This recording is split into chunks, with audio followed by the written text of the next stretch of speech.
don't know if this mic is on, but okay, I'll try and speak loud so you guys can hear me.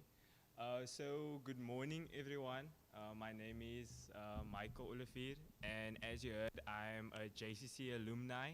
So, I was part of the JCC for the year of 2018 and the year of 2019. So, today I'm going to speak to you guys just to give you a little bit of background about me and just some motivation. But the big thing that I want to tell you today is that was the biggest motivation for me, and I hope it's going to be the biggest motivation for you, is that it doesn't matter where you come from. It matters where you are going to. And the only one that gets to decide is you.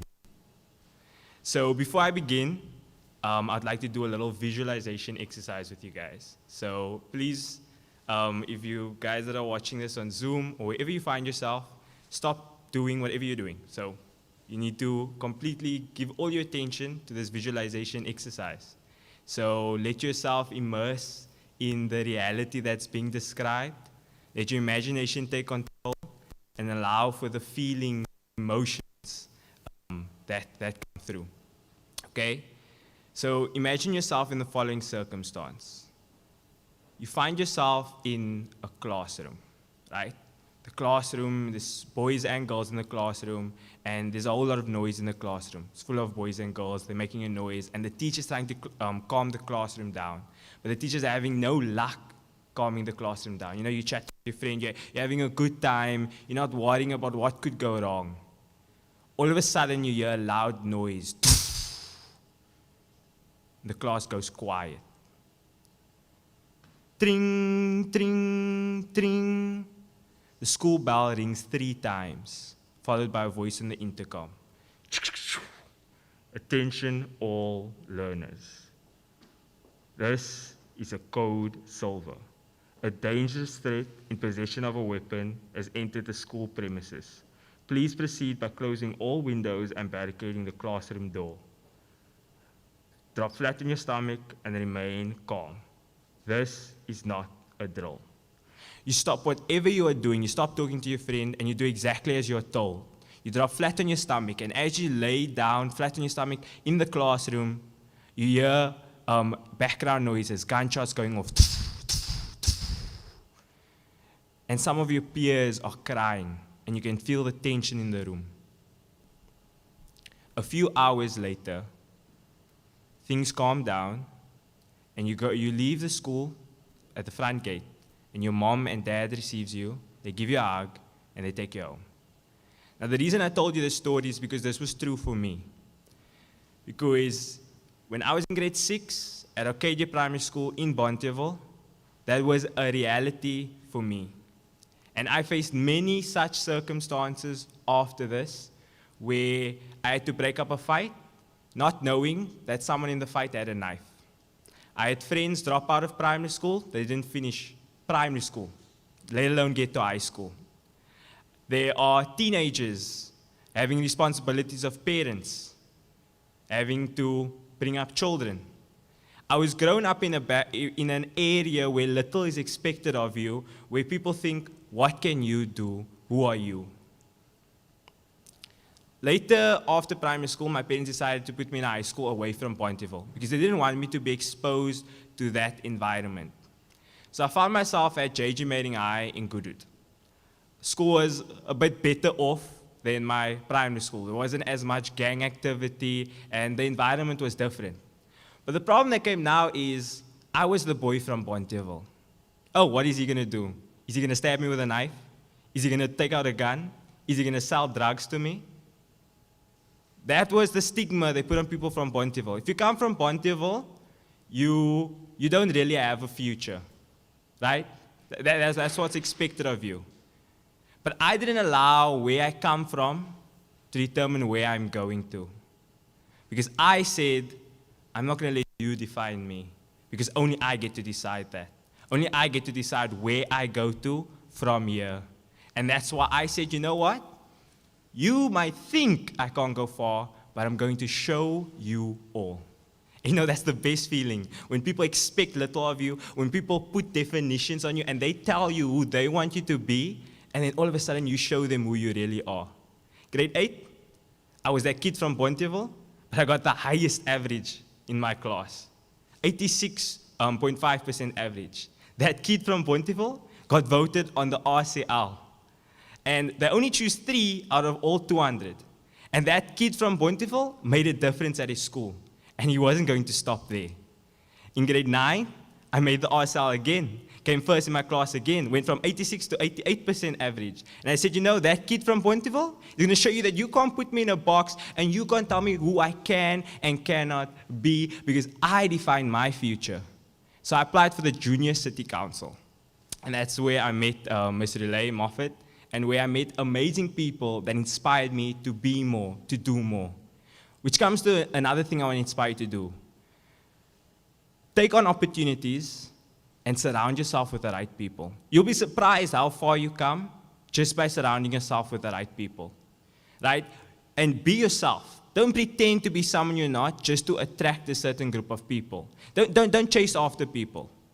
Be yourself, the right people will come to you.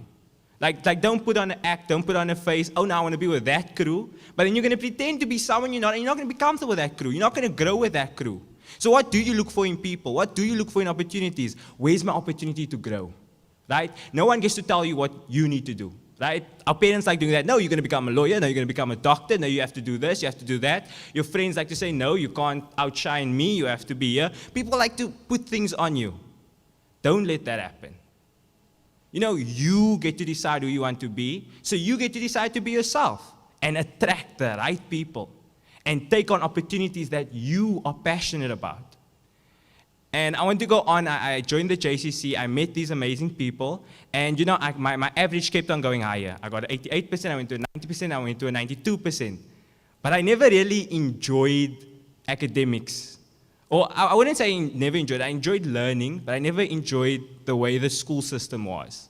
And I thought I was an academic. I thought, you know, that's the area I'm going to. But I found out that it wasn't.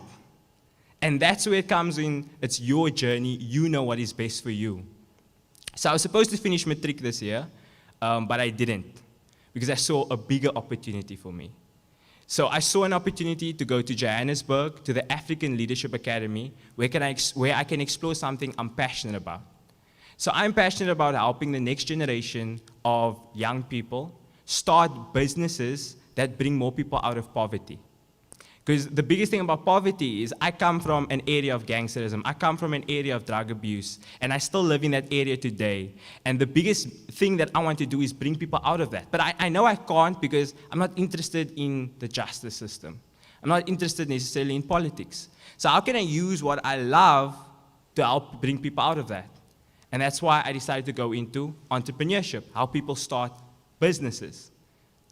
So that's why I want you to not just do something because someone tells you to do something. I want you to do something because 1, you love doing it. 2, you know that you're good at doing it. And 3, there's an impact that you want to make. And I want to make an impact on the young people in my area so that they have something to take them away from, you know, having to live in such an environment, to build something for themselves. And that's why I want to inspire you to get in the right circle groups. Be yourself and you'll attract the right people. And chase opportunities that you are passionate about. Like ask yourself, really, what I'm doing now, am I happy doing this?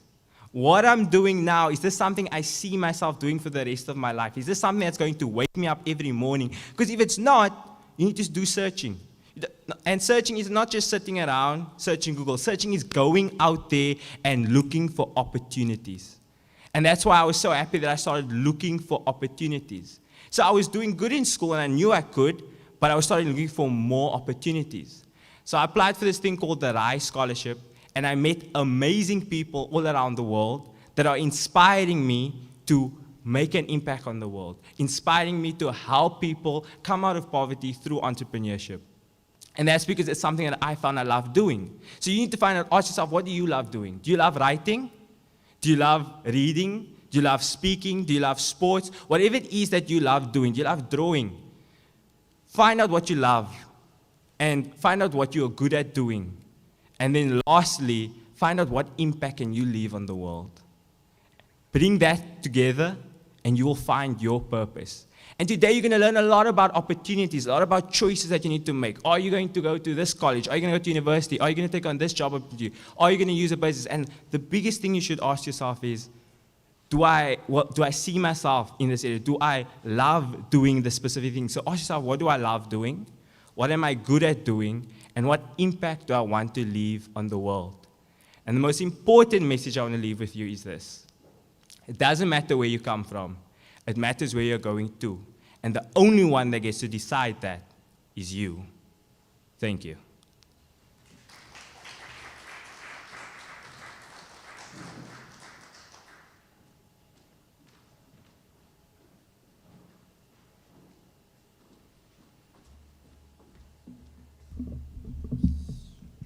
Thank you, Michael. It's always inspiring to see old JCC members like really just grow into themselves. Like when Michael joined the JCC, I think he was about 14 years old, and I always used to tell them they feel like my kids. Like I see them grow up and I see them do these amazing things. Next on the program is Mukhali Manyana, from the marketing officer from Northlink, and he will discuss opportunities at their TVET college for people that didn't finish matric. Thank you.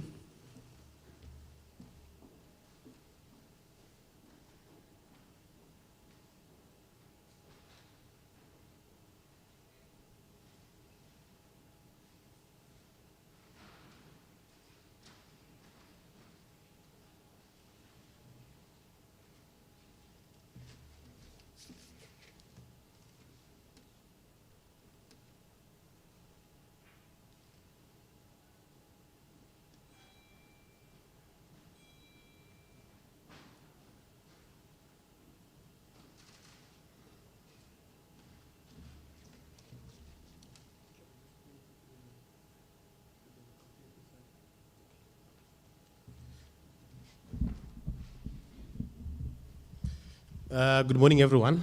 Molweni. I didn't lose my iPad. I was just waiting for the pointer. Yes, if you know, you know. Like they've already said, my name is Mohale. Not the other Mohale. You know what I mean? Not some Mrs. Mohale, but me. Yes, yes. So my role at Northland College, obviously, I'm the public relations practitioner, which my job is to basically go all around the communities, the schools, and engage with the people, get to incline them with regards to the programs that we are offering as a college. And like the previous speaker was saying, now it's gonna be now your choice, you know, to decide where do you want to go. So the very same thing that I'm going to do today, I'm just going to outline a couple of programs that we are offering as a college, and I'm basically going to be looking at competency-based modular training as well as NCV, because that's what I was requested to focus on only. Hey, this thing is rushing now. What's happening? Am I going to need an iPad or what? Aye, man. Man. Right, one touch. So, Northland College is one of the public TVET colleges. We are based in the northern suburb. That's where we are operating. So we have got 7 campuses, as you can see over there on the screen. We have got over 90 accredited programs. So obviously, like I said, I'm going to be looking at your NCV as well as the competency-based modular training as those that have been requested to focus on. So we do have got your business and occupational programs that we are offering, as well as your engineering programs. So in the engineering programs, we have got those that are mostly referred to as the skills programs. Those are the ones that I'm going to mainly focus on, because the requirement is thereof, which is in line with what I was requested to address. So it's your mechanical side, whereby you can look at your automotives, or you go to the business and occupational programs, whereby we are going to talk about a couple of things. Right. There is a program called NCV. One can ask, what is NCV? That is your National Certificate Vocational Program, of which one can enroll. So that the question is, when can I enroll in the NCV program? So with the NCV, one can enroll immediately after passing their grade 9. So meaning the minimum requirement to can enroll into the NCV program is a grade 9. But now, the question is, must I just pass a grade 9 and then drop out and go to Northlink or go to Falls Bay or go to College of Cape Town? Obviously, I'm just mentioning those because we have got your 60 vet colleges in the province, out of the 52 that we have in the country. So now, if one wants to specifically focus on a certain program, yes, they can pass their grade 9 and then divert to the college, and they go and they enroll for an NCV program whereby they're going to be focusing on a certain program only. For instance, I'm just going to give a simple example with, let's just say, tourism. One says, I want to do tourism. I want to go into the tourism industry. So what they do is they actually pass their grade 9, apply at a TVET college. They go there, they study, they do tourism. So now the good thing about that is, when you enroll for tourism as a course in the NCV level, you're going to be focusing on everything that has got to do with tourism only, which we get to have a problem many a times whereby I am doing tourism and I'm doing geography and I'm doing history and I'm doing other subjects. So there is an element of confusion here and there. But now when it's an NCV program, you take your tourism, you focus on tourism throughout. So with the NCV level, obviously, you're going to be doing it for a period of 3 years from that exit of grade 9. So you're going to do level 2 up to level 4. So which level 4 is going to give you now an equivalent of grade 12. So from the level 2 that you did, level 2, level 3, up to level 4, when you complete, that will be the last level, your level 4. When you complete now, you are having a qualification that is equivalent to someone that has passed their grade 12 from a certain high school. So when you bring the certificate here, you have got the same qualification. However, you are focusing on your tourism or on whatever program that you would have taken. So that's how it works. So now, the second bulletin there is N1 up to N3 programs which have been highlighted there, which are going to be referred to as bridging courses. For instance, one wants to do a certain program. They want to go into mechanical engineering or they want to go into civil engineering. But there's an element of mathematics of which one needs on that. Don't get me wrong. I'm not saying all the engineering programs requires mathematics. So as we go on, we are still going to talk about those. But now one wants to do a certain NATED program, which basically are starting from your N4 up to N6. Now they have to bridge some of the marks that are perhaps not good there. Or they are coming from the grade 11. Now they can do the N1 up to N3, that is going to give them an entry into N4 of the engineering programs. So meaning, if I've got a grade 11 and I still want to pursue an engineering program now, I still have got an opportunity now to can go and do the N1 up to N3 and then get to bridge that course.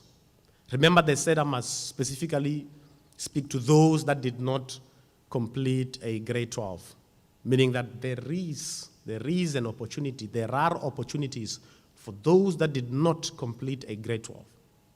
We spoke about an NCV. Now we are seeing the bridging courses there, whereby one can go into and then branch into the engineering program that they wanted to go into. Am I going to need an iPad or what? Right. So let us look at the competency-based modular training that I mentioned earlier on. So those are the skills programs that we can talk about now, whereby we look at those that have got a skill, whereby I actually believe everyone has got a trade. Everyone was born with a trade. It's just a matter of you now having to make it a point that you know that of which is your trade. Everyone has got a trade. We've got those people whereby in their community they are known. When a kettle is broken and iron and whatnot, when they are broken, they take to those people and they fix. But now they are just doing it for fun, maybe, or basically for a $30, or just a thank you. That is a trade. That is a trade. So now, that's whereby now you are able to enroll into competency-based modular training, and then you get to study those programs. You do the program, whereby there's a passion. A passion is key mostly as well in terms of the competency-based modular training, because it must be something that you love. I always believe that in all the programs, in actual fact, there must be an element of a passion. Whatever that it is that you are going to do, you must love that thing. You must enjoy doing it, because it's going to be very difficult to wake up in the morning because obviously you're going to do that because you want to do it now, as a career, you're going to work. So it's your job. It's very much difficult to wake up in the morning to go to a job that you don't really like. Maybe because you looked at the money that you're going to get, it's going to be difficult. I don't know. With the alarm, I don't know how many times you're going to snooze it. You're going to end up being fired because, at some point you're going to be always late and what, because you don't have the passion. So why are you going into that? So also with the CBMT, it must be something that you really love. So when you have got that passion, you enroll into a competency-based modular training. You do the program, mostly you do them within a period of a year. You're studying, you come to us, and then you study with us. But most of the time, you are always in the workshop, because those are practical programs, hands-on, skills programs. If it's motor mechanics, if you're talking about a motor, we don't draw a motor on a whiteboard, diagrams and whatnot. We don't do that. But you go into a workshop, you get a motor, you disassemble it, you assemble it, you run it, it runs, then you know what you are doing. Then you can then perhaps complete your program. That's why we say now it's competency-based. It's based on the competency. So you do the program, that 1 year you're studying, and then you have to go for an in-service training. That's why there's an element of apprenticeship that has been mentioned there. So in all those programs, once you have done the program, you will have to go for an in-service training and do the apprenticeship for a period of 18 months, because it's a prerequisite now. You go to a company, you get to work there with them for 18 months. Doing that of which you were doing when you were studying at the college. You do it practical. Obviously with someone working at the company, guiding you as you progress. It's a prerequisite. If you don't do it, obviously, you will not complete your program. So you will have to do the in-service training for 18 months. Then when you complete that, come back to the campus, then you do a trade test. You have to do the trade test again because now you want to be a qualified artisan. So you went there with your grade 9, your grade 10, your grade 11, enrolled for competency-based modular training. You study for that period of 1 year, and then you complete, you go for an in-service training, 18 months, you come back for the trade test, you pass the trade test, then you are a qualified artisan. You apply for that job that is in line with what you were studying, or you start your own company. The previous speaker was talking about now venturing into business.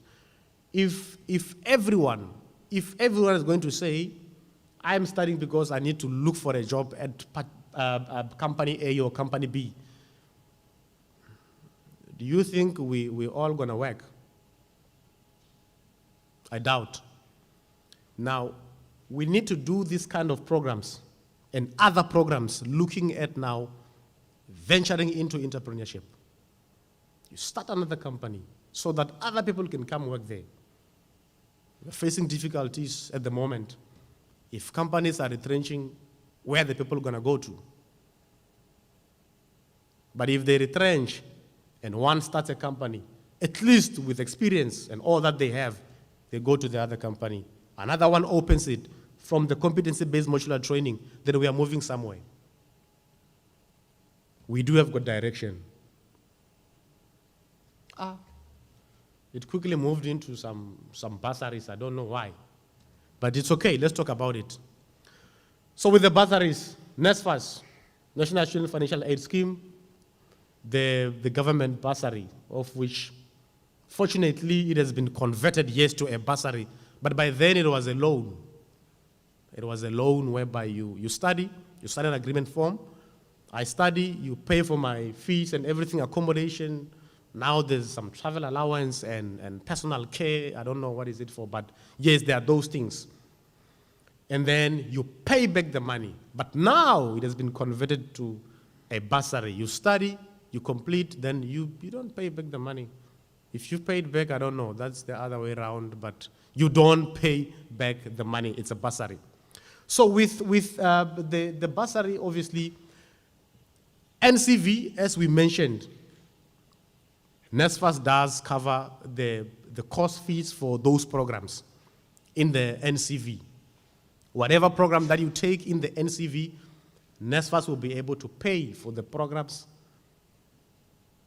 whatever, accommodation, whatever it is, they pay. And then with the CBMT, competency-based modular training, unfortunately, NSFAS doesn't cover those programs. So meaning one will have to contact the campuses. Obviously, with us, you're looking at your Bellville campus, your Belha campus, and Wingfield. As you saw the campuses there, those are the engineering campuses. So meaning if you want to do one of the CBMT programs and you're looking for funding, then you contact them, fund with them. Who is at the moment funding one of the programs that I want to do? You've got Masita as well. They are funding most of the CBMT programs. But in terms of NCV, there is your NSFAS. So they cover all those things that they mentioned there, the course fees, the learning material, the travel allowance, the hostel accommodation, and all that. So those are the documents that you need in terms of the application. The ID copy, the copy of parents, the guardian's ID, all those that has been mentioned there. That's what you basically need. But now, I think there is something that they did not really specify, but then it's okay, I will say it. So the requirements are there as well. You must be a South African citizen. They say now the combined income of the parents must at least not be above 350,000. And then you must have passed at least your grade 9, 10, 11, and 12, depending on the program that you want to go into. But they didn't say how much you pass. But it's always advisable to say, even if I'm going to take a program that does not require a grade 12, but I still need NSFAS to cover my fees and all that. Therefore, it means I really need to go there with good marks. I prefer highlighting that issue because it gets to be a problem at times because, number one, you're not the only one who's applying for NSFAS. There's a whole lot of people that are applying. But if there is John and Peter who are applying for the same funding, and John has got their 80s and the 90s, and then Peter has got their 30s and their 40s, and there's only one space that is left. Who are they going to give to award the funding to? I think the answer is very obvious. So even if it's not one of those programs that you are saying is after grade 12, but it's again very imperative to ensure that we pass with our good marks so that we can at least stand a chance to can get that funding, because we need it so that we can complete the program and do that of which we spoke about now. We are working and then we are starting other companies again that are going to empower other people. Because when you use the money again, you have to now do something so that we can have that money helping other people again.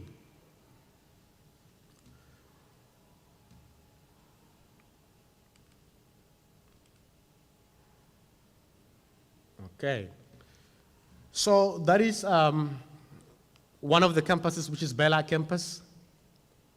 So they are focusing on the engineering programs. So they are one of the three campuses that we have who are focusing on the engineering programs. So we have got your carpentry, joinery and wood machining, plumbing, bricklaying and plastering, as well as tiling, painting and decorating.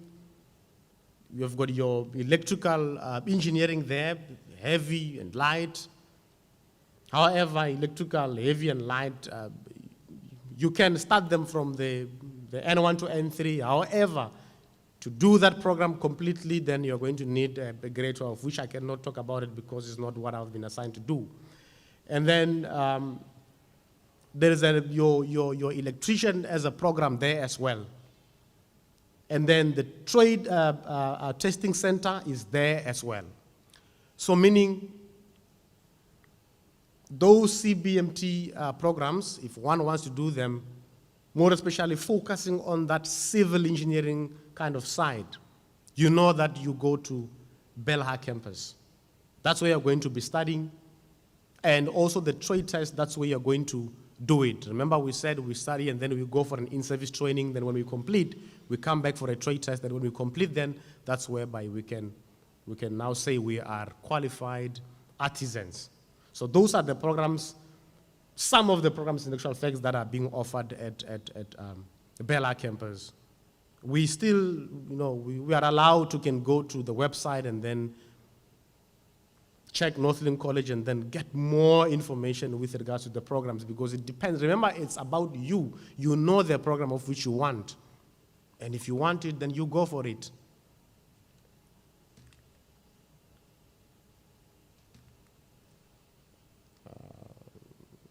That was too quick. I need an iPad here.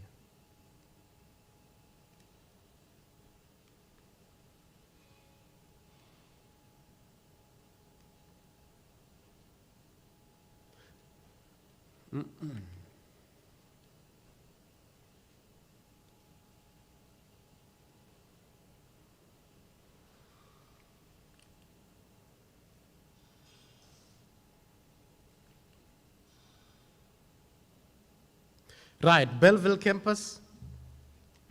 So with Belleville campus, again, like I said, one of the three engineering campuses. But with Belleville campus, we are focusing more on the automotive side as well as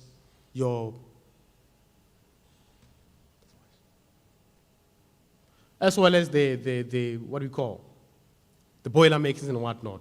So those are the programs that we have: your boiler making, the welding, motor mechanics, diesel motor, auto body, spray painting, and panel beating.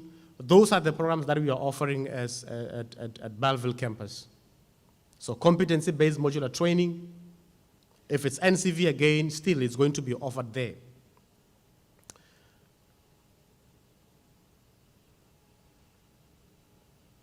So Pero campus. So with Pero campus now, as we spoke about the NCV program, so most of the NCV programs are offered at our Pero campus. Most of them are at Pero campus. If one is looking at their admin, office admin, safety and society, primary health, all the NCV programs, most of them, they are being offered at Pero campus. So meaning if one needs more information again with regards to NCV programs, you know who to contact. You contact your Pero campus. Obviously, when you go to our website, you get to see which program is offered at. But then that is one of the few programs that we are offering at Pero campus under the NCV programs, of which the funding is there as well.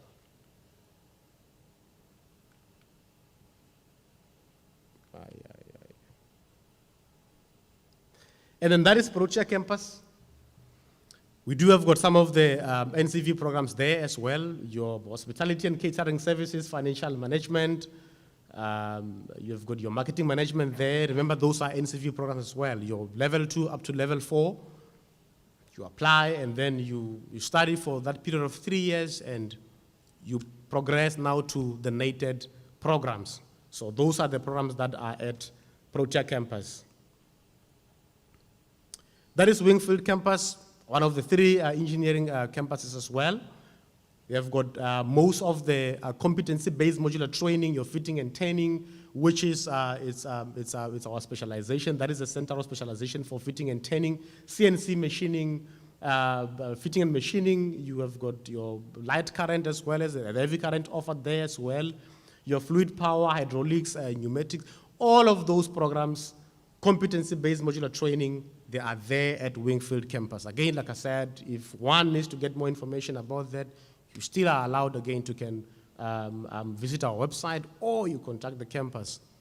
And then we get to apply and then we do the programs. Remember, it's CBMT and NCV. So grade 12 is not a problem. Remember, we said grade 9, it gets us in.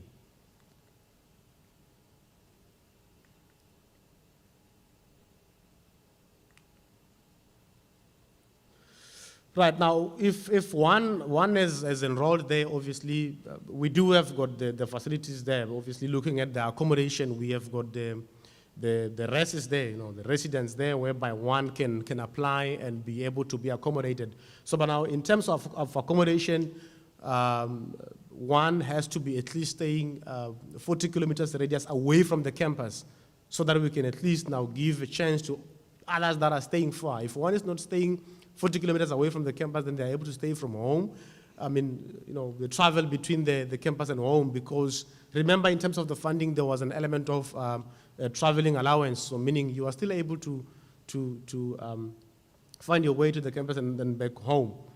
So we do have got accommodation whereby, we can accommodate approximately 320 students out of the residents that we have in terms of 2 of them.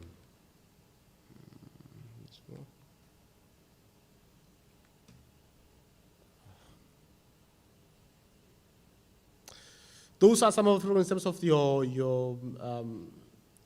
the hair care, your cosmetologies, and other programs that we spoke about in terms of your, what's happening now? I already spoke about that. We have to proceed.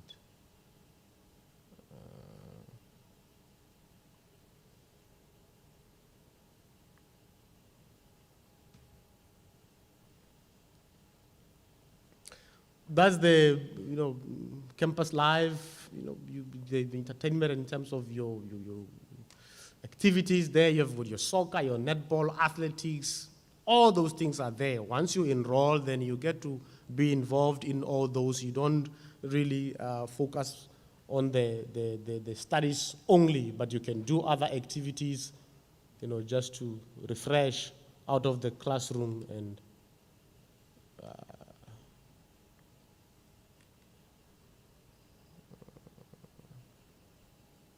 Other activities there, they are there, you can see them.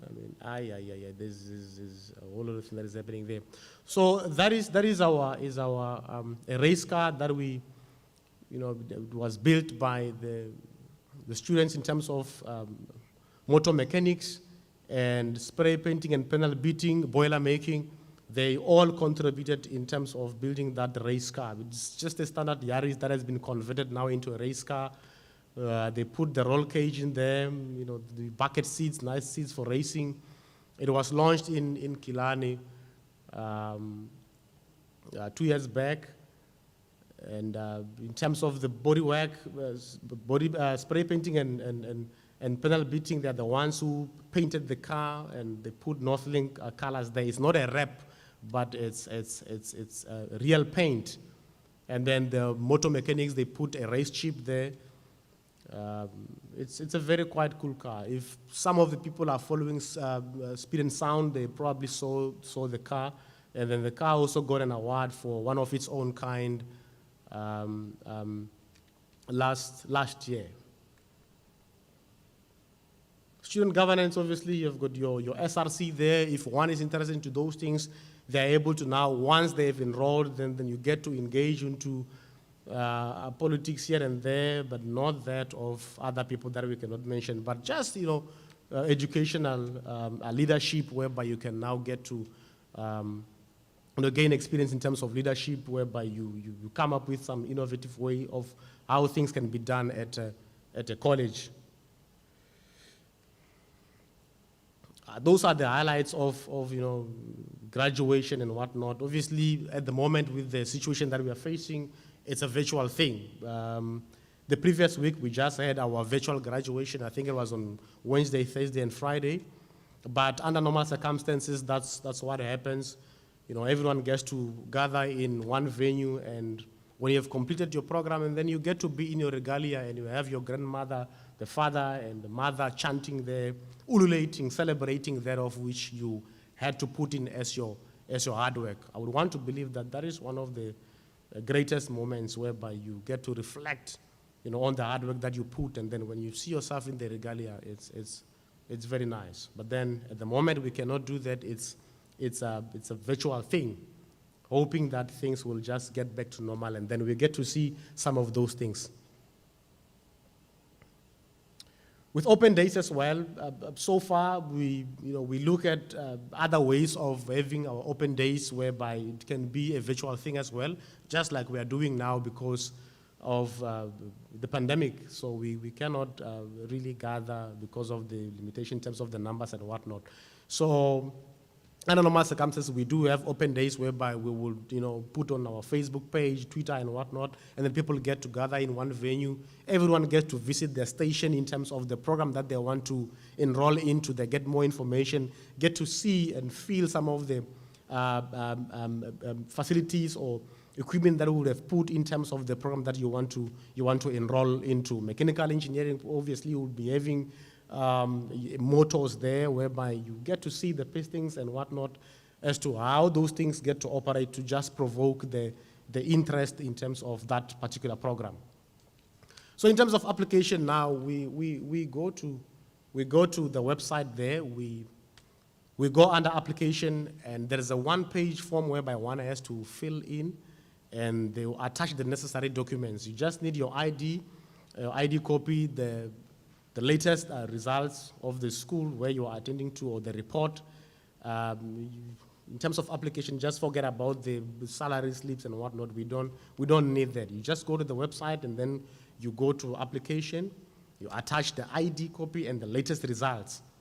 Then you send to us. So with application, we work with a 3 SMS system, whereby the first SMS will come in once we have received your application. We'll inform you that we have received your application. The second SMS will inform you of the requirements in terms of the program that you have applied for. And then the last one will be informing you of the status, whether you have been accepted or not. So it's very much simple. When you go to online and apply there, it's very much simple and quicker. It saves time as well. You don't really have to come to the campus, but you can do it from home online.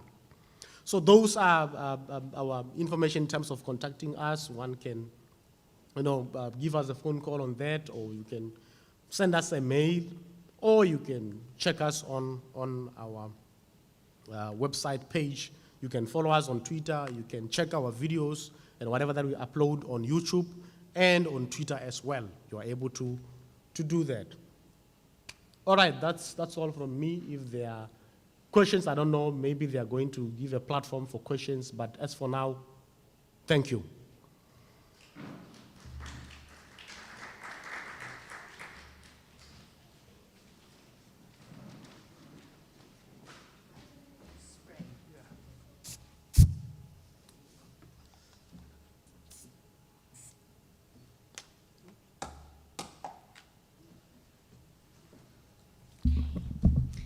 So I just want to tell everyone how we're going to manage this. We're going to have 3 speakers from 3 different institutions, and then we will have a combined question and answer session from the 3 out of the group and from the other hubs.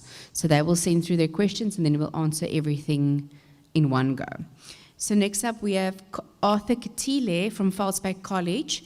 Falsbeck College is a TVET college that assists young people with acquiring scarce skills. Thank you.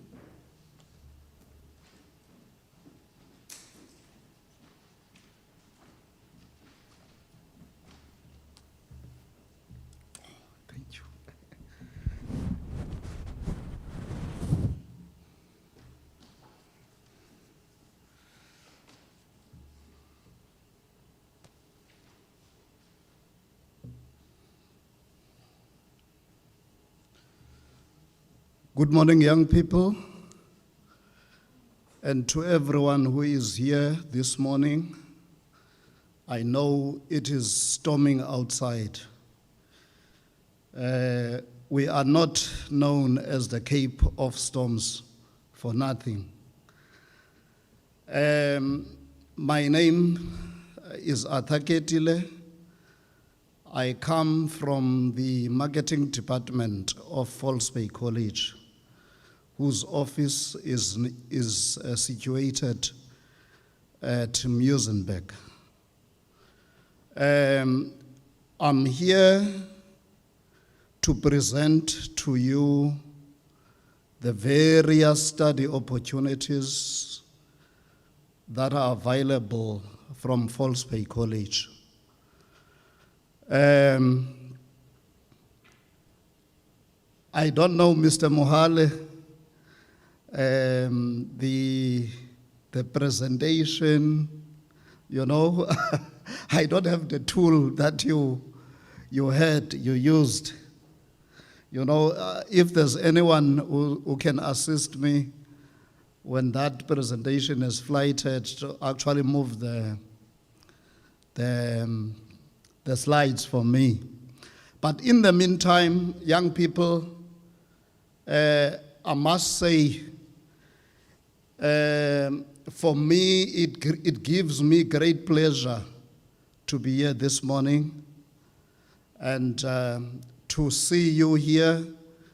And the fact that this morning you kicked your warm blankets and made it here is a clear indication that you want to succeed, and we as Falsbeck College will ensure that your path to succeeding is clear for you. So that is our presentation. We are Falsbeck TVET College. Falsbeck TVET College is one college. As I indicated to you, the picture that you see there, that building is our central office in Muizenberg. That's where the marketing department, where I come from, is located. It is located within that building. Can I have the next slide?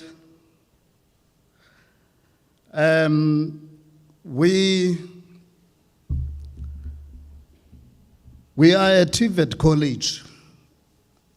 We are one of the 50 colleges in the whole country because we are in the Western Cape, there's about 6 of these TVET colleges.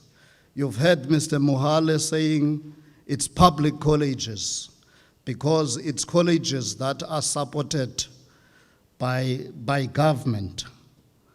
So I just want to make sure that I am in a position where I'll be looking at my screen there. I don't know. I hope I'm not interrupting anything. Yeah. So guys,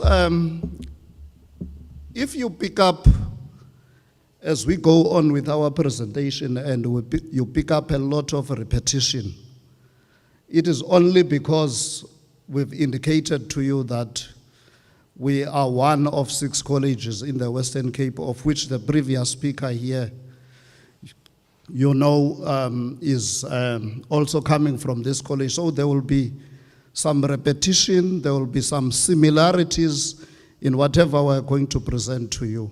So coming straight to that slide, as we are saying there, False Bay College offers vocational, occupational skills training courses. And we are saying whether you are looking for a post-matric or a vocational grade 10 to 12 option, we have a program for you. So guys, that is basically what the previous speaker have actually explained. Ne? When we talk about pre-matric programs, we talk about people who actually have an entry requirement, ne, which is grade 9. In order for you to study at False Bay College, ne, in that program is the program called NCV, National Vocational Certificate. That program, anyone who's sitting here or at home, any young person who passed grade 9, grade 10, or grade 11, those young people or learners can actually come to the college, identify whatever field of study that they are choosing, and they can come to the college with that minimum entry requirement of grade 9, grade 10, and grade 11. That category is known as the NCV. Can I have the next slide, please? Now, we are spread across 5 campuses at the moment. We have a campus in a place called Fishhook. We have a campus in Mitchell's Plain. We have a campus in a place called Westlake. We have a campus in Khayelitsha. We also have a campus in Swartklep. We also offer distance learning. The campus which offers distance learning is based at the Westlake campus of False Bay College. Now, those are the study fields that False Bay College is offering. Your 2D animation, business studies, education studies, engineering studies, hospitality, information communication technology, a program called, and this is a very popular program as we speak among young people, safety in society. And we do have tourism, and we also offer yacht and boat building. The next one, please. As I've indicated that the National certificate vocational, the NCV program. You pass grade 9, it is an entrance requirement, and you may be asked for additional criteria.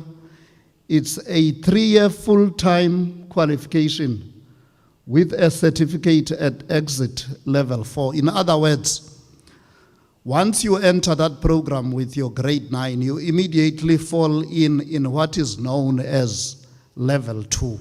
Ne? Because it's a 3-year full program. Ne? You will be doing level 2 for a year, a full year. And then once you pass your level 2, you will go to level 3 for another full year. And then once you pass your level 3, you will go to your level 4. Ne? Once you pass your level 4, and then you will get a certificate, and you've heard from the speaker before me that that certificate will be equivalent to your grade 12. In other words, you are studying at college, having entered college with your minimum grade 9. Ne? You spend 3 full years at college, and then once you finish with your 3 years, you walk away with that certificate. That certificate is known as National Certificate Vocational. The weight of that certificate is equivalent to your National Senior Certificate, because someone who is now, at high school, once they finish with high school, the certificate that they get, it's called National Senior Certificate. But because yours is from the college, it is now known as the National Certificate Vocational. Now we are saying, the good thing about studying at a college is that any field of study that you are choosing, that you are passionate about, it could be tourism, or it could be hospitality, or it could be office administration. Those are the fields of study that are available for someone who is doing NCV. Ne? You put your focus in that field of study. Ne?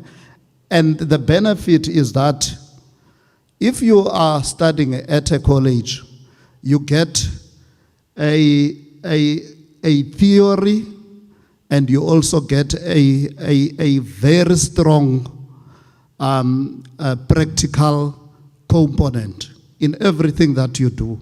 You get theory, and you get a very strong practical component. And also you are introduced to employment opportunities after completion. Can we have the next slide? Now, those are study fields that are, study programs that are available to NCV students. Your hospitality, as I indicated, your tourism, engineering programs are listed there. And then you have business. Under business, you have office administration, or you could choose finance, economics, and accounting. Of course, there's information technology and computer science, and you also have that program that I've mentioned to you, safety in society.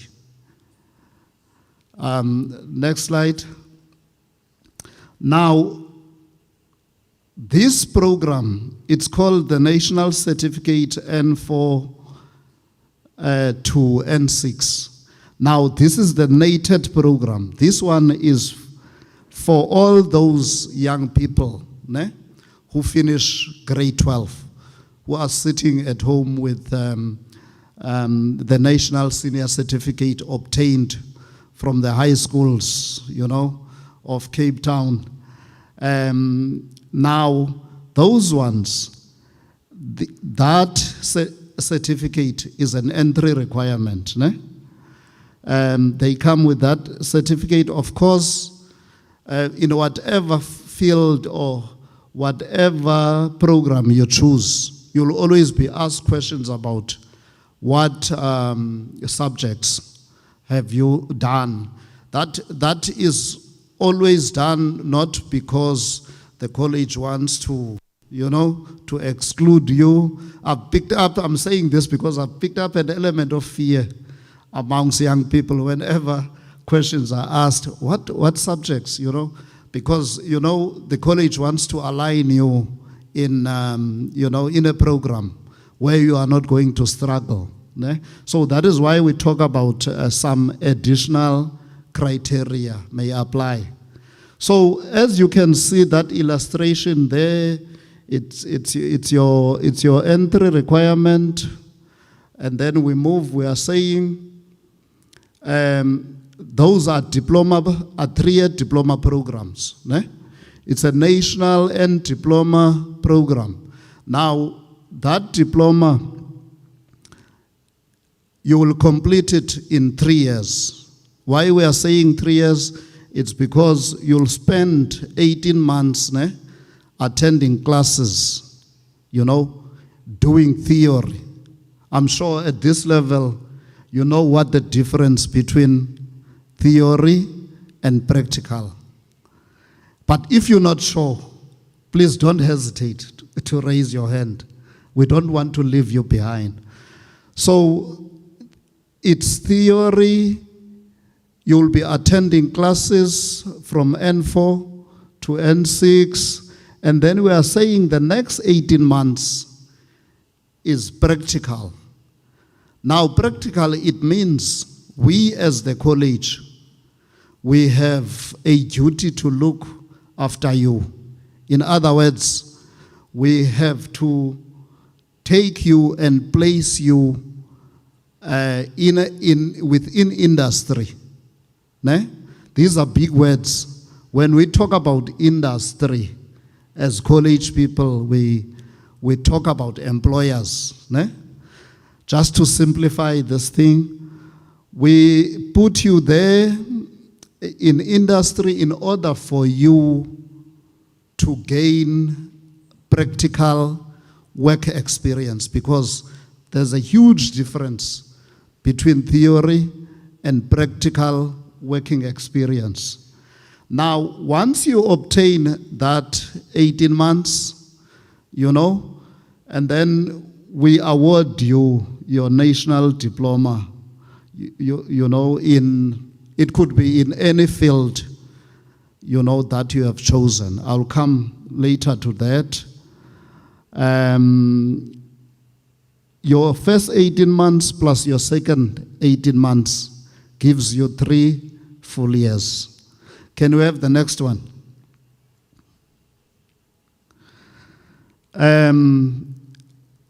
We are saying these are the, study programs, study fields available to you: hospitality and catering services, tourism, educare, and business studies. So you can get that national certificate, from N4 to N5, from all those programs that are listed there. Can we have the next one? We also offer a higher certificate program in information communication technology. This is a CPUT qualification, but because we came into collaboration with CPUT, and then we made it possible for young people or learners to come via us and obtain that qualification. It's a full-time qualification. You enter that qualification with a grade 12, and it's a 1-year full qualification. Can we have the next one? We also offer engineering programs. Now, the engineering programs that are offered from our campus of Westlake, because it is one campus that is specializing in all engineering programs. Now, we offer trimester engineering programs, are mostly trimester based from N1 to N3. That illustration is very clear. Your N3 requirement will be grade 11 with 50% maths, and as we say there, preference will be given to grade 12 students. Ne? And one trimester is equal to 10 weeks from N1 to N2 over 2 trimesters plus 2 years work experience. In other words, once you finish those trimesters, you will have to go to the field of work, where again we come in as a college and we organize you an apprenticeship for 2 years. And then once you complete that period of apprenticeship, and then you are ready for your trade test. You go for a trade test. So as I said to you, you'll pick up, as I speak, you'll pick up a lot of repetition, but please bear with us. Ne? Okay, can I have the next slide? This is basically all the study programs in engineering. Ne? As we say, we offer motor mechanics, we offer electrical, we offer plumbing, we offer fitting and turning, we offer fabrication and welding and carpentry. Those are the programs that we offer in engineering. You know, young people, sometimes these big words, you will think that these are the things that are meant for someone else, but I can tell you now that if you look at this lovely facility now that we are in, this hall, you know, it took bricklayers, ne? It took plumbers, you know, to have, the bathrooms and the toilets that are here. It took a lot of skills. It took all those skills that are listed there, welders. And then when the building was there, electricians had to come, and the ceilings, carpenters had to come, even this nice flooring, you needed. These are skills that, every young person must have. Because if you have a skill, there's no way that you can go to bed hungry. Even in your own area where you stay, you'll always get that auntie who wants his ceiling to be fixed, or who wants this. It means that you are able to make a living out of the skill, because no one can take the skill that you have from you. Can we go to the next one? The good thing about us as False Bay College is that we realize that our students are coming from different backgrounds, né? And they come to our campuses every morning with deep challenges, social ills, because the communities where we come from, most of our students come from very disadvantaged, backgrounds. We know I don't have to go back to challenges that we face. You may be attending to a campus, and on your way to the campus, you get mugged, and your cell phone is taken away from you.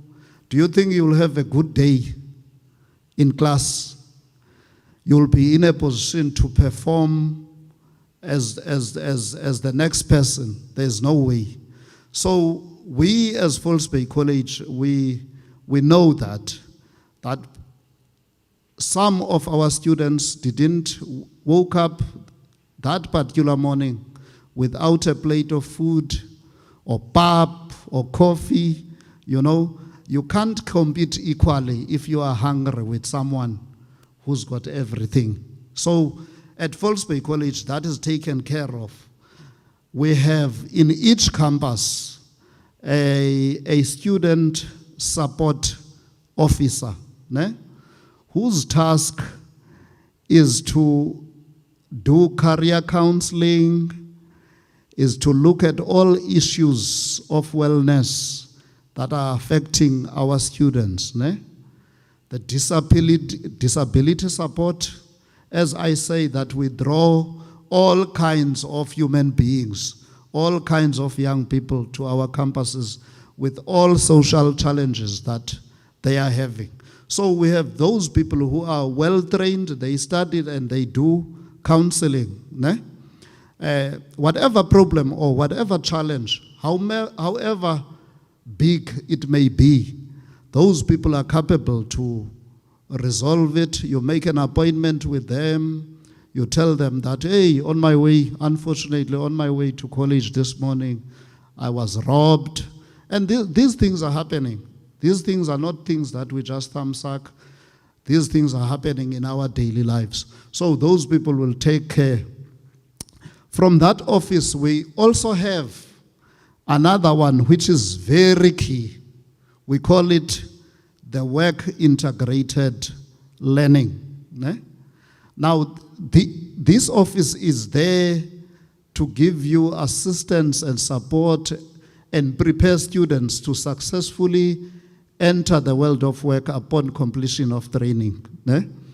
Now, we are saying work integrated learning and 6 graduates requiring 18 months placement. In other words, the job of these people, ne, the work integrated learning officers, is to make sure that each and every graduate, ne, enters the place of work. In other words, while I'm here now talking to you, these people are knocking at the doors of industry. In other words, the employers. They are telling the employers that we have these graduates. These graduates are about to complete their N6 theory, but for them to obtain a full qualification, which is a diploma, that diploma could be in HR management or business management on whatever, field of your choice.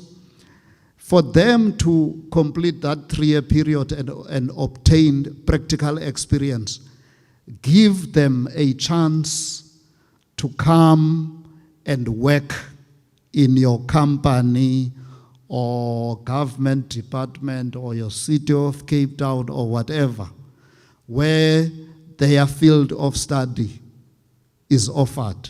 In other words, you can come and, if you are doing business management, there's a lot of administration posts, in all these government departments, you could be placed there in order for you to obtain that work experience. In other words, you are still our student, but you now wake up from home and the work integrated learning department have placed you there to obtain that 18 months work experience.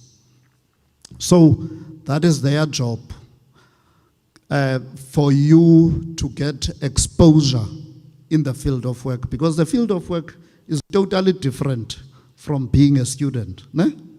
Are you agreeing with me? Can we go to the next one? Now, this is the critical part, because everything that I've mentioned so far, it will always start from here, how to apply, for 2021. And I can see you are very eager. You are very eager. You were very eager even from the first speaker who were here. You couldn't wait. Ne? Now, okay, this, how to apply for 2021. We still have 2021 there because we have different programs. Ne? There are students who are already in our campuses. Ne? But as I said to you, that, if you choose business studies and you have a grade 12, then there's still an opportunity for you to apply. Now we are within 2021 for a second semester. Applications are open.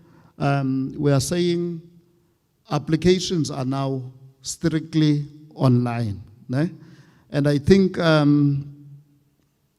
there is a four-step online application process that you need to complete. It is easy.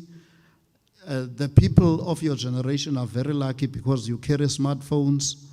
Once you go to www False Bay College, you will get to that online application. I'm sure you see all those steps in front of you. We can move to the next line. Again, in each, we have that financial aid office. Ne? Even at campuses, we have that financial aid office where they assist you with your application. It takes care of your application for NSFAS bursary. You'll get your NSFAS bursary. Even sometimes some people choose to go to the NSFAS offices, but even NSFAS offices will ask you whether you have actually applied at a college. Now for you to obtain the full bursary, you must go to approach that office. They will assist you. Of course, when you go there, you must go with all your information ready. When I talk about information, they may require proof of income, all those documents. And I think Mr. Mohale here covered me so nice earlier, because he mentioned all the documents that you need when you apply. Ne? Your certified photocopy of your ID, your proof of your results, and your proof of residence. Those are key documents that you must always have readily available. Now, can we come to the next one?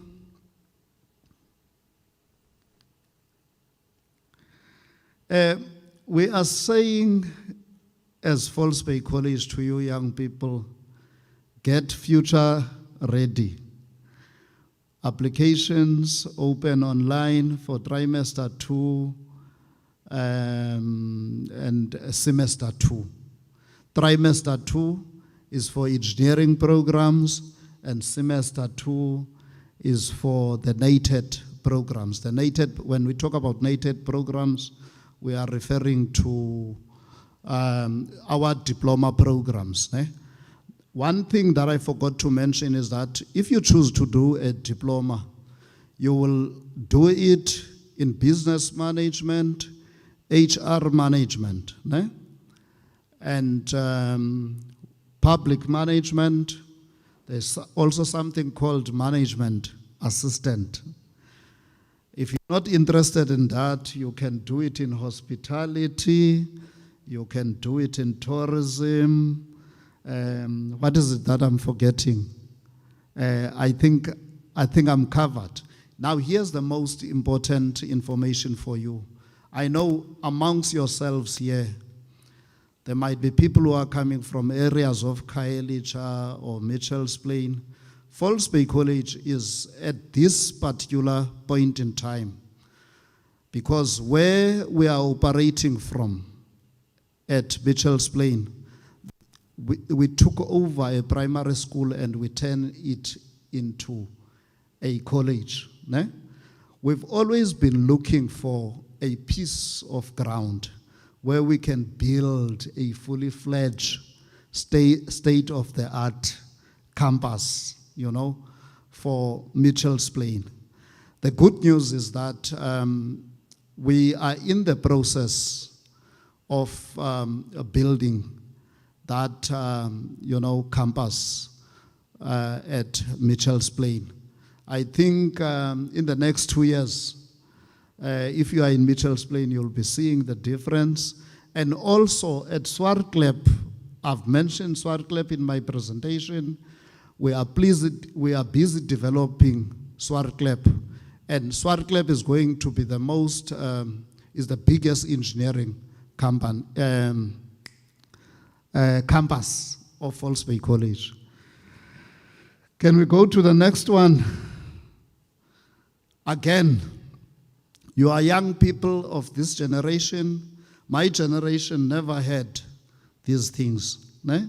Your social media, we are there. Your Twitter, we are there. Your, Instagram? I think we are there also in Instagram. LinkedIn, something like that. You see, I don't get these words right because I come from a generation that was not so lucky as yourselves. That is why, as I'm about to end, I want to congratulate you for having made it to this, because this is a good start for you. People of my generation never had these platforms where we were invited and we were, institutions of higher learning were called in to tell us about the offerings that they have. With those words, thank you so much, guys. My word of departure to you is that whenever you are invited to gatherings like this where information is shared about the careers that you need to follow, do as you have done this morning. Brave the weather conditions and make sure that you are here, because this may be a good start in your career of choosing, whatever career that will take you to your destination. And with that, I wish you all success in your endeavors. Thank you.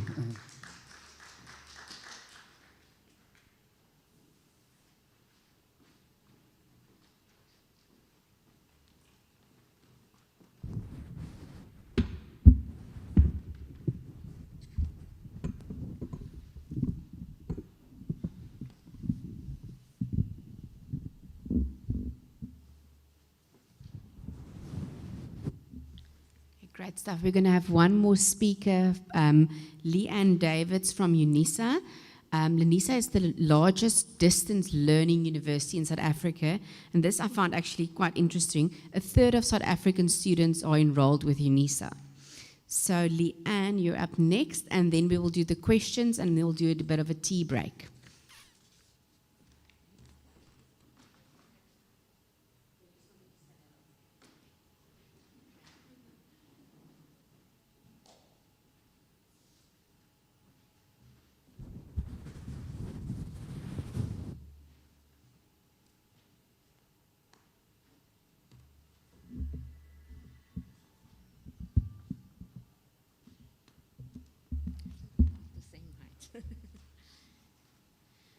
Good morning, everyone. Are you all good? Okay, I just wanted to check how many of you have heard about UNISA before and how it works? Okay, so colleagues earlier have spoken about how you go to campus and you attend classes. UNISA is different in the sense that we are only an online university. So what's important for you guys is, even although you don't attend physical classes, important, what would be required from you is either to have a laptop or a cell phone from which you can do your studies, because all the study material, all your assignments, all your exams are written online. You do not attend physical classes, and that is the biggest difference between UNISA and other institutions. Like the lady said, we have over 300,000 students registered at UNISA, and our main campus is in Pretoria, and all the lecturers are based in Pretoria as well. But how we offer support to our students in the different provinces is that we have regional centers. So in the Western Cape, if you wanted administrative support, our campus is in Parow. And then we also have another campus which is based in George in the Western Cape. But primarily, when you're communicating with the university, we have a share call number that you can call.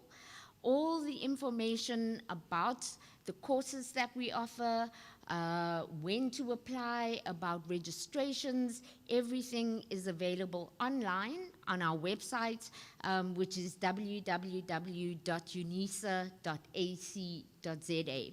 So from the point of application right to the end of graduation, you are doing everything online. So how does it work?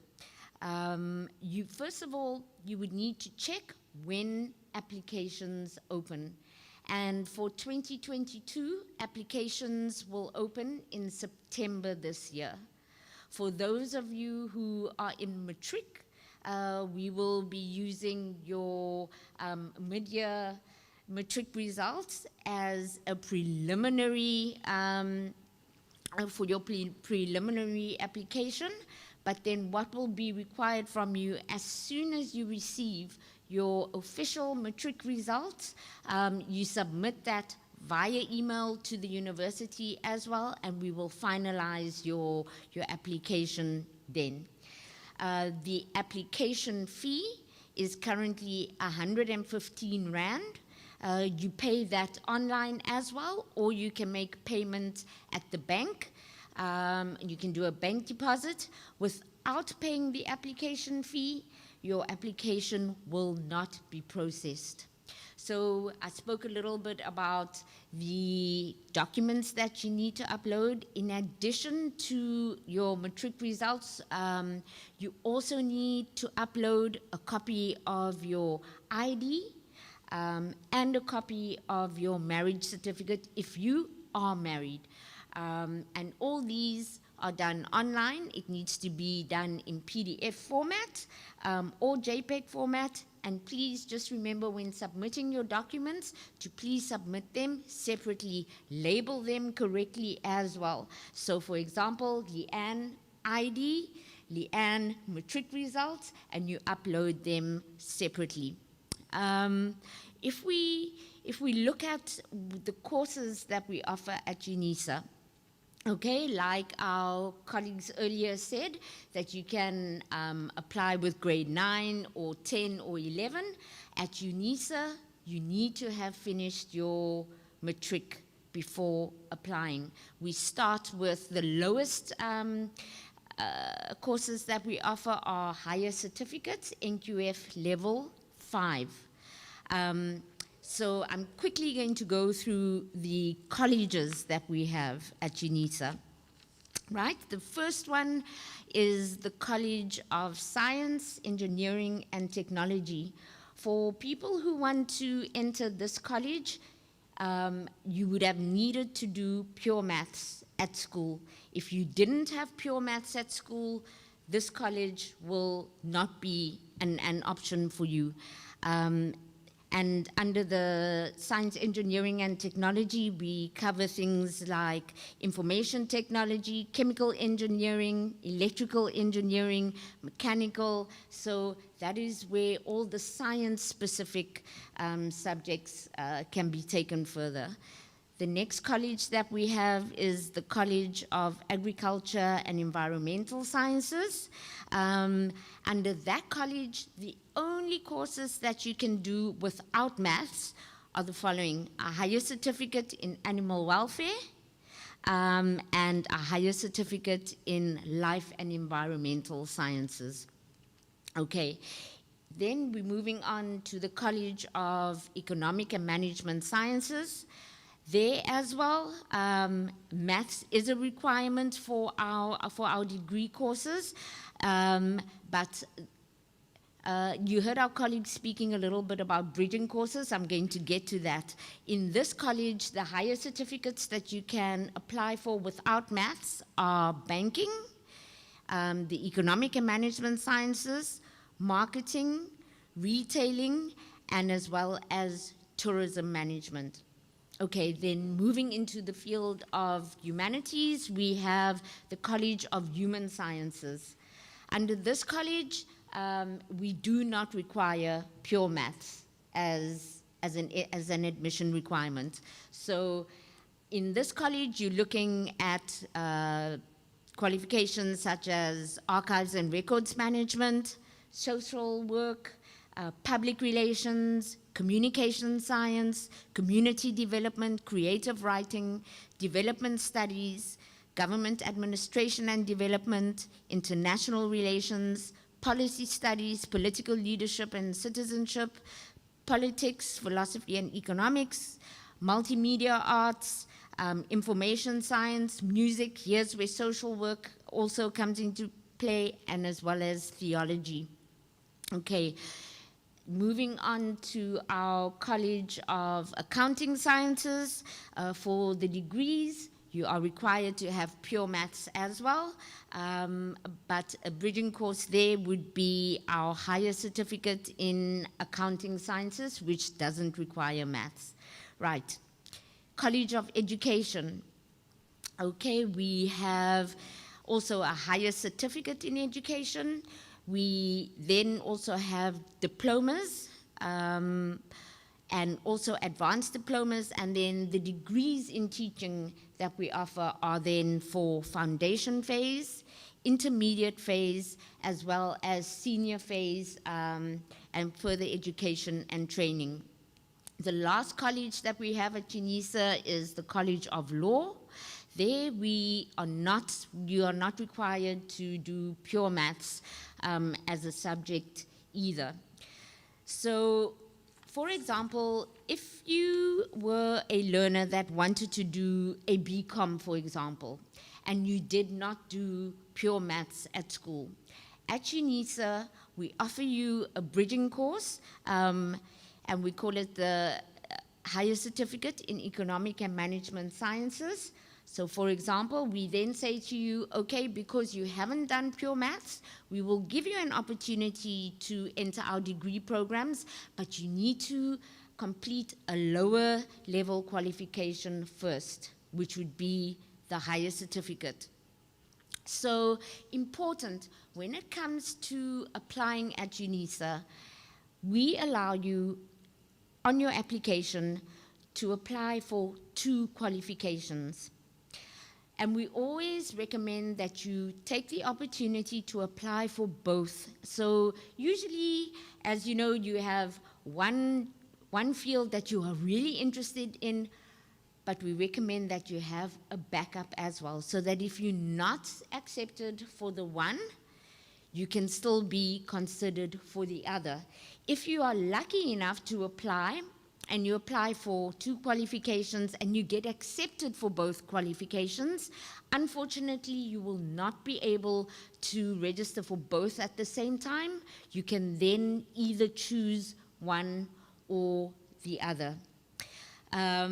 Also, how we will look at your admission. On the website, when you click on each qualification, it will give you the admission requirements for each and every course. It will also give you an APS, a minimum APS score that you need to attain in order to apply for the qualification. And that is also available on the website. The way we work out the APS scoring is also available to you on the website. So even before applying, you can have a very good idea of whether you will be considered for the qualification that you are applying for, and then you can make an informed decision on what you should be applying for. Also, like our other colleagues have said, we also work with NSFAS. You are able to apply for funding. please watch the NSFAS website to see when their applications for 2022 open. Right. So just because you are studying online, it doesn't mean that you are studying in isolation. So once you have applied and once you've been accepted and once you register as a UNISA student, on the UNISA portal, you are built a student profile.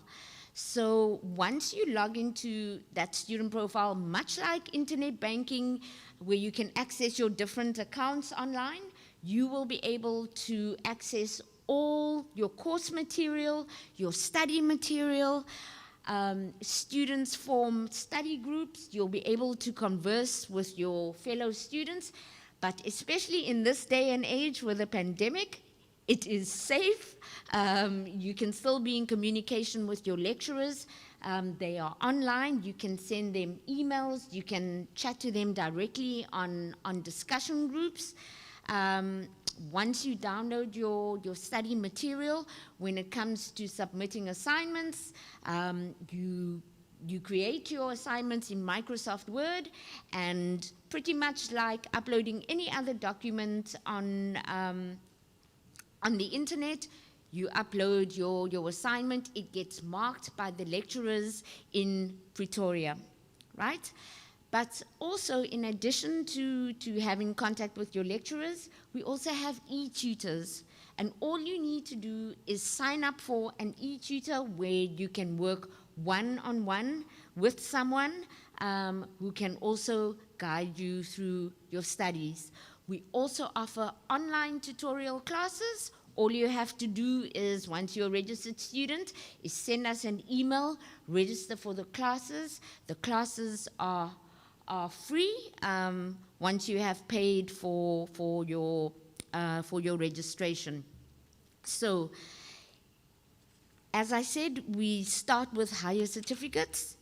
We also move on to diplomas, advanced diplomas, degrees. Once you have completed your degree, we also offer postgraduate studies where you can do your honors degrees, you can do your masters, your doctorates. We don't just end with undergraduate qualifications. So I'm just trying to think where to go next. So as I said, we have offices in Cape Town and in George.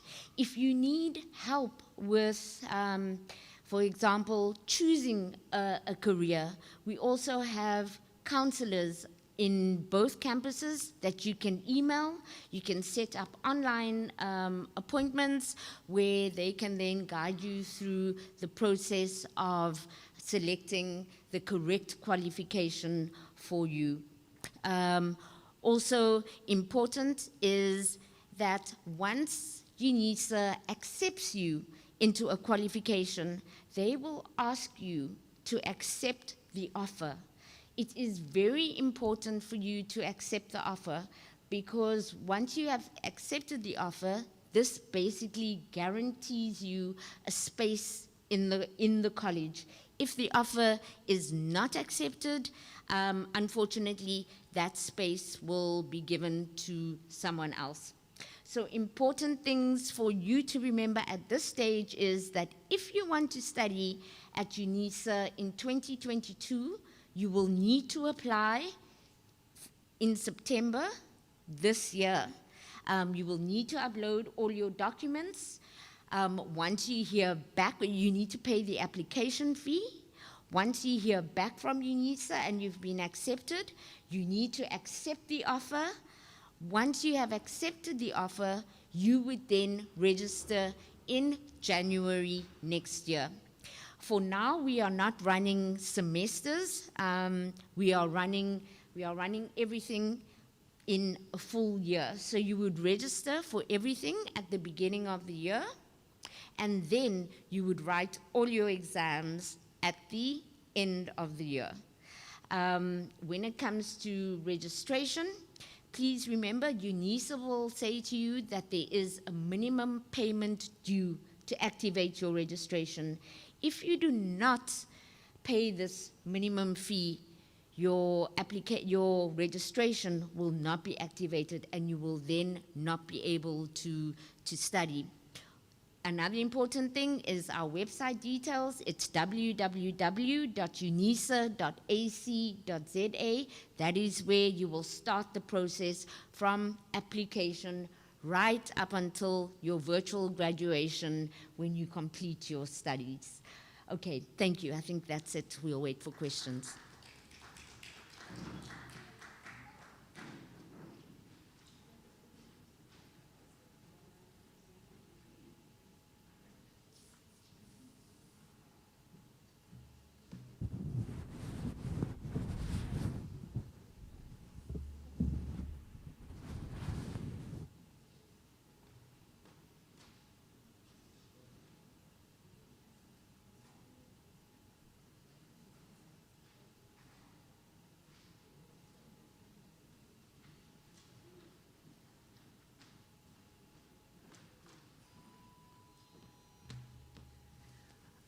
Good morning, everyone.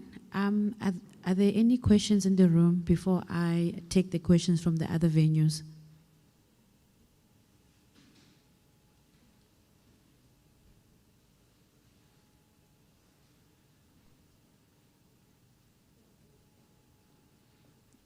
Okay, it seems like there are no questions in the room. Okay, so we have questions from the other venues.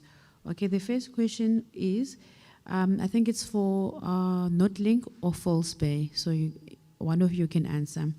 If someone has an entry certificate, can they apply to university with it?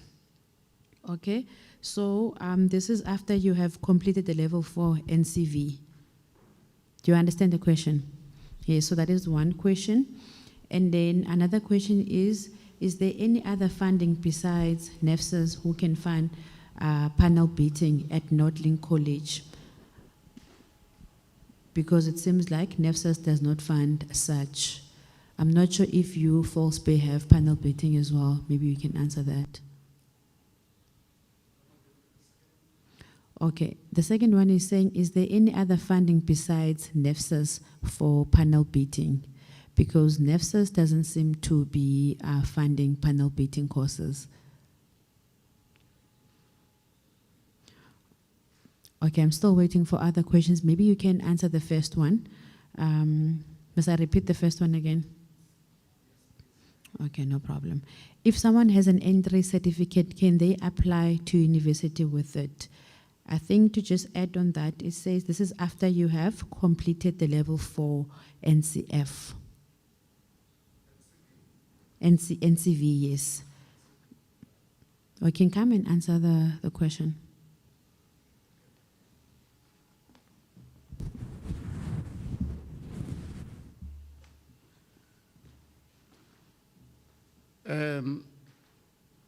My answer to the first question about the NCV level 4 qualification, whether you can actually apply and be accepted at a university. I must be honest and say that in the past, our students have picked up some challenges whenever they approach universities with that certificate.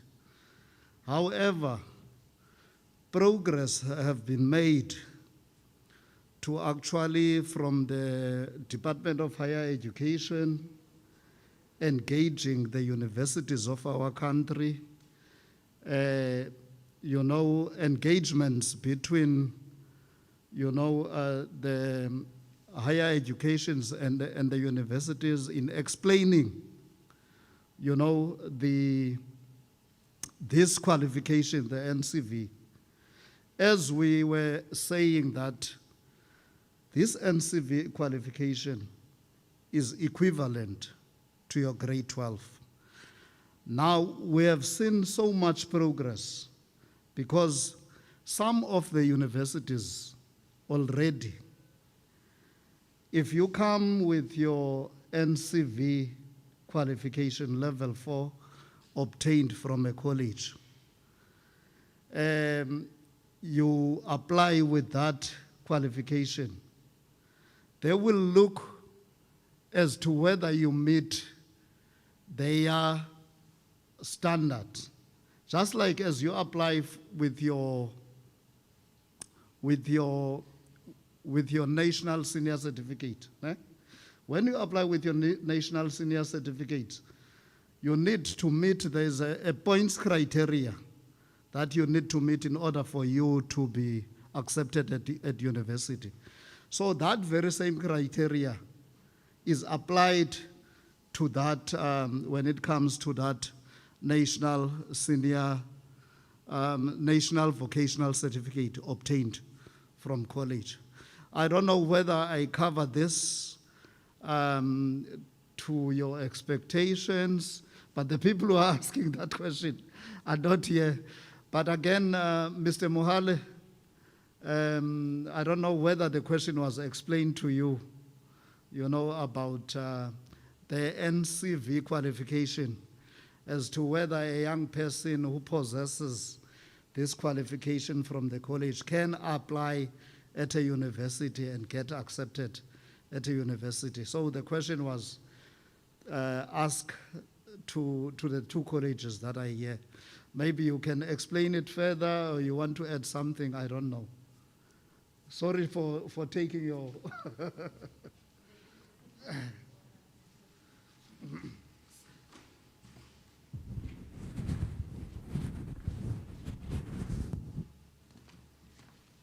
Right. I'm taking another question with regards to funding, because now there's a question that says, in terms of spray painting and panel beating, because I said NSFAS does not cover the competency-based modular training programs.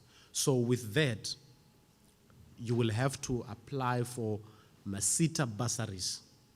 So what you do is you go to their website, or you can contact Belleville campus. Then they are able to assist you as to how do you go about in terms of applying for that particular bursary. But NSFAS, yes, does not cover some CBMT programs.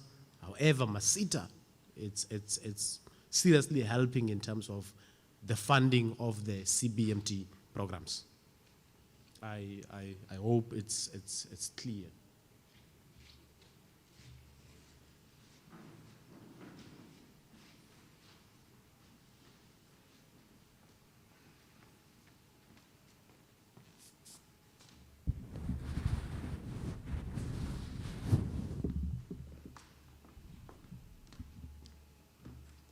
Everyone, we're going to take a 15-minute break. There's snacks on the table at the back. So 10 to 12, we're going to start again. Thank you.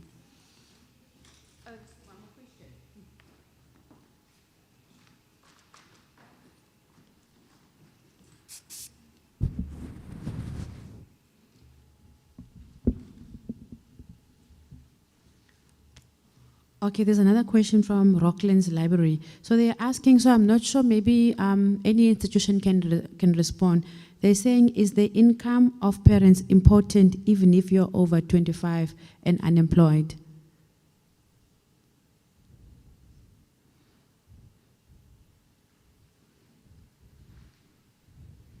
Anyone can take it.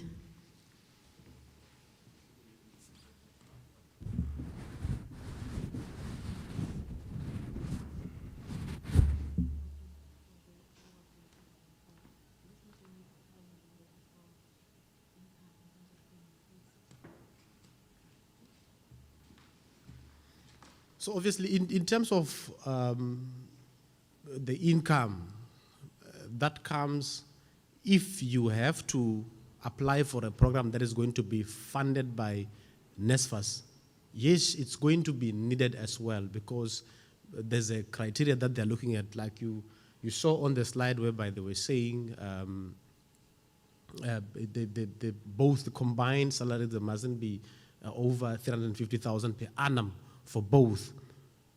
And then if one perhaps is now employed, if it's NCV. Now I'm going to talk about NCV specifically, which it won't be applicable, because if it's NCV, it's going to have to be now full-time, which you cannot do both. So you just have got to be full on the program.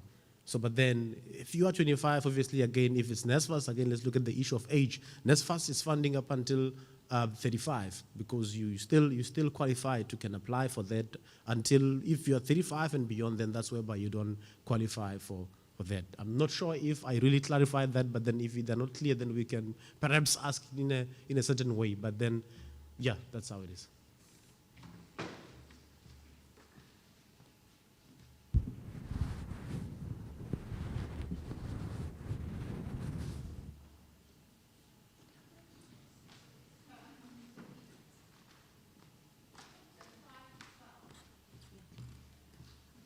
Okay, so it's going to be tea time now until 15 minutes. So we'll be back at 5 to 12. Thank you.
We're going to have 3 speakers, and then we'll have lunch. And after lunch, we'll have another 2 speakers, and then we're done for the day. So next on the program is Samson from Lullaway. Lullaway is a youth employment engine that has placed over 30,000 job seekers in jobs. Samson, are you here? There we go. Welcome.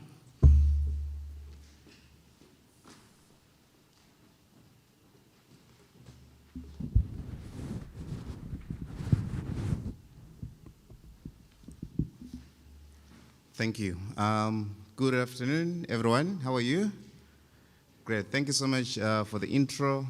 As previously introduced, my name is Sam from the company called Lullaway and also Lula Rights that I'll be presenting to you today. I don't know if is the slide ready? Great.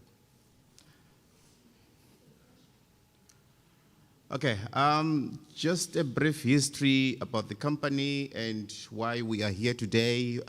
We've worked with the city, quite hand in hand with the city for 3 years, and we've created training, job placement opportunities in various sectors, directly working with Elizabeth from Enterprise Development. And we continue, with our journey in creating jobs and creating and identifying opportunities in different places. Next slide, please. Next slide, yes. Yes, so as indicated, we operate in all 9 provinces. We've accumulated a database of over 800,000 as we speak right now. And in the past 10 years with the company, we've managed to create over 30,000 opportunities in all 9 provinces. And we still have, we've placed 85,000 in different opportunities. And we continue doing what we are doing. We've done quite a lot in the city of Cape Town. Like I said, we work directly. We did work with the enterprise development in creating opportunities, and that's what we do. Thank you. Next slide, please.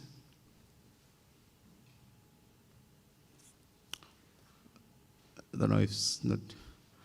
Okay, so like I just said, Lullaway has been an enterprise development company that is aimed at skills development, training. I think we all know what happened, a year and a half ago, after we've placed all those people in different opportunities. What happened, we were all faced with, a common challenge, which is COVID hit. The fact that most of our placements are actually in the entry level, development. You're looking at, the guys who are between the ages of 18 to 35. We were greatly affected. We realized that most of the guys that were placed in those opportunities, they started losing jobs, obviously, because, when the companies does the restructuring, normally they look at, the ones who came last, and obviously the ones who have less experience, because like I said, we work in the space of the entry-level space where, 60 to 70% of our placement, we mainly look at the guys with maybe, looking at only matric, with maybe minimum, post-matric qualification, and maybe with guys without matric as well. So most of the guys that were placed in different opportunities got affected, and we sat down and we thought, look, the industry has been affected. Most of the guys lost opportunities. We sat down and we looked at one opportunity that was thriving even on level 4 last year, and we picked up that there is a delivery industry that was thriving even at level 4. Then we tapped into scooter industries where we partnered with most of your tech companies in the delivery industry, the likes of Uber Eats, Mr. D, Take a Lot, and some other small players in the field that are involved in the delivery industry, mainly because it is one industry that was never affected because the more people, get scared of going out to buy things. They want most of these services to be delivered directly into their doors. Hence, the delivery industry started growing rapidly. One thing, though, that we faced when we tapped into the delivery industry, we picked up that when you're looking at the delivery industry, the dynamics in the delivery industry, it's mainly, we picked up that 97% of the people that constitute the delivery industry in terms of Uber Eats, in terms of the delivery with the bike, are our brothers from other nations. And we picked up that there's quite a few interests or an uptake in terms of most of our South African citizens. So we sat down, we came up with a strategy. We went to different departments and find out how the best we can actually tackle this by trying to raise funds and trying to identify some of the the challenges that our local guys were facing, or the reason why they didn't want to actually tap into the delivery industry. Two main things came up. The first thing, obviously, it was the access to information. That is what we brought into the plate, because we were already working with these tech companies when it comes to placement.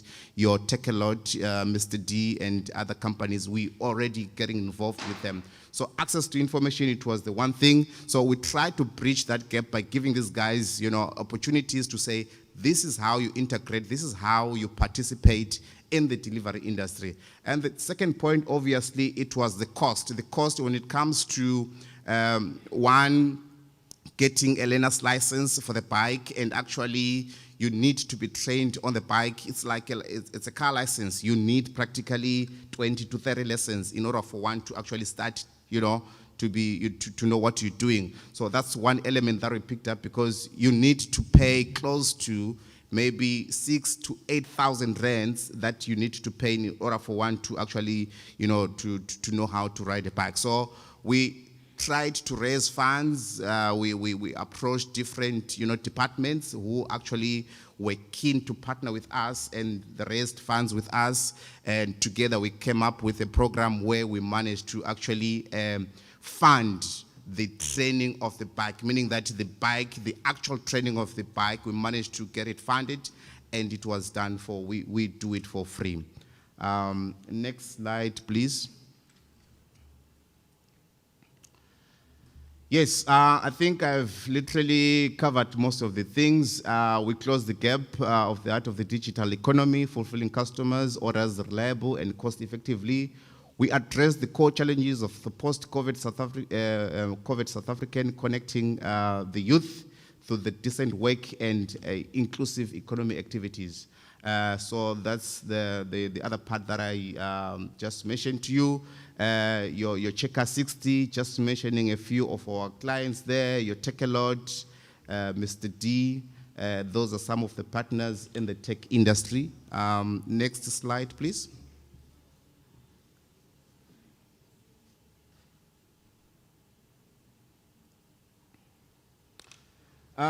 Looking at the statistics, we picked up that there will be a need of close to 50,000 delivery riders that will be needed in the next 2 years to come. Like I did mention there, you would see that we practically invest 12,000 rands per individual. These are the funds that are directly funded for these guys to take them through the process. So we allocate 12K to make sure that an individual is taken from the registration of the learner's license up until the training of the scooter, which they do not pay anything, up until we start creating an app for them in order for them to start actually working, and the support and all those things. So we invest 12,000 rand to make sure that you don't pay anything from your pocket, because we understand that, look, it is a challenge in order for one to say, look, I want to get into the delivery industry, and you are interested, and the chances are you do not have that 12K to actually tap into the industry. Looking at the prospective incomes, the industry is quite huge, and it is growing, and it's lucrative. I always looked at the delivery industry myself. I always thought that, why is it, in South Africa, 97%, of the people who are involved in the delivery industry, you know, are the brothers and sisters from, you know, other, African nations. And, you know, I came to a conclusion myself, and I thought that, look, it's mainly because they'll take whatever is there, and, you know, there is not much money that can be made into the delivery industry. So little did I know that there is quite huge potential. We've got guys who can make as far as 15K a month. You know, this is the gross. Yes, they still need to pay for their the scooter that they are renting, which is, it goes at 650 per week. All their costs, they can come to 4K per month if you put in the data, the petrol, but they can still take home 11K a month. I'm talking of someone who never worked before.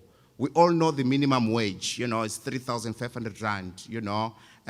You can't skip that and start earning 10K, especially if you only have matric or only a basic, educational or a one-year certificate or a diploma. You start from 3,500, you grow 6,000, 8,000 rand, 10,000 rand. That's how it works. Unfortunately, you cannot bridge the gap or you cannot change anything. But we've picked up on our side. We've got guys, one, who do not have matric, okay, who do not have any post-matric qualification, taking home as far as 11K, okay.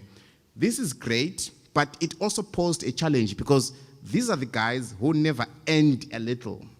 And we need to sit down with them and make them understand, make sure that the mindset is correct on how those monies are spent, because they still feel that they're not making much. They want to drive GTI Golf in the next 6 months because, you know, they are already earning. But their colleagues in the same industry, same stream, who are getting the minimum wage of 3,500, who are happy with that. And you'd see most of our guys earning as far as 11,000, you know, take home after the expenses.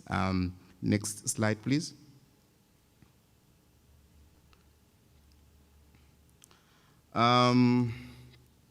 I think I pretty much covered what is on this slide. You can just go to the next slide. Thank you. Okay, yes. I also went through the process. So the first thing, obviously, we have to mine for these candidates. We have to, first thing, we have to tap into the database that we have. And after that, the learners are assisted in actually allocating, you know, them to the nearest, you know, learners license department.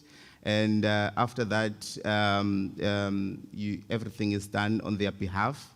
And that's how the process goes. Next slide. So there's just 3 phases to the program. Just to mention again, there is no any entry requirements. And in order for one to participate in this program, we will not ask you for any educational qualification. We will not ask you for any experience in any industry. As long as you come through to us and you have a clear criminal record, that qualifies you to partner with us and start working with us. So as you could see there, phase 1, you know, it's part of the screening. Credit, criminal checks are done. Just to ascertain that you are clear. And after that, we put you into an intensive, bike training. That's not even 2 weeks. Most of our guys spend to 4 weeks to maybe 6 weeks at our training grounds. The training is done there. We train you until you pass. There is no limit, no matter how much time you spend at the training. There is no like a gap to say you've been to our training ground for 6 weeks or for 8 weeks. I've got a guy myself that I know that I can give you his contact numbers. The guy has been to our training for 4 months, and after that he graduated and he's making money because we all learn at a different pace. So we're patient with you. We've got funding for training. We take you through the process up until you finish. All the successful candidates will be given access to a scooter. So what we do also, like I said, there's no cost to you. Once you've completed the training, we even go as far as renting a bike for you and paying your first initiation fee. We pay close to 3,500 rand because 1, you are a new scooter driver, okay? You do not have money to pay for the rental of the bike. We need also surety if anything, if for any other negligence reasons, anything happens to the bike, that bike company can claim to us. So we pay 3.5, the deposit for you to get a bike, and the first week rental is paid on your behalf. And then come the following week, you start paying for yourself. Next slide. I think I've mentioned that. Fingerprints are taken, and we notify you with the results. If your fingerprints are not right, we'll definitely assist you with the expansion process if it can be cleared. But if not, unfortunately, we cannot work with you. Next slide. As soon as everything is done, we take all our guys through the K53, which means this is now the practical learning.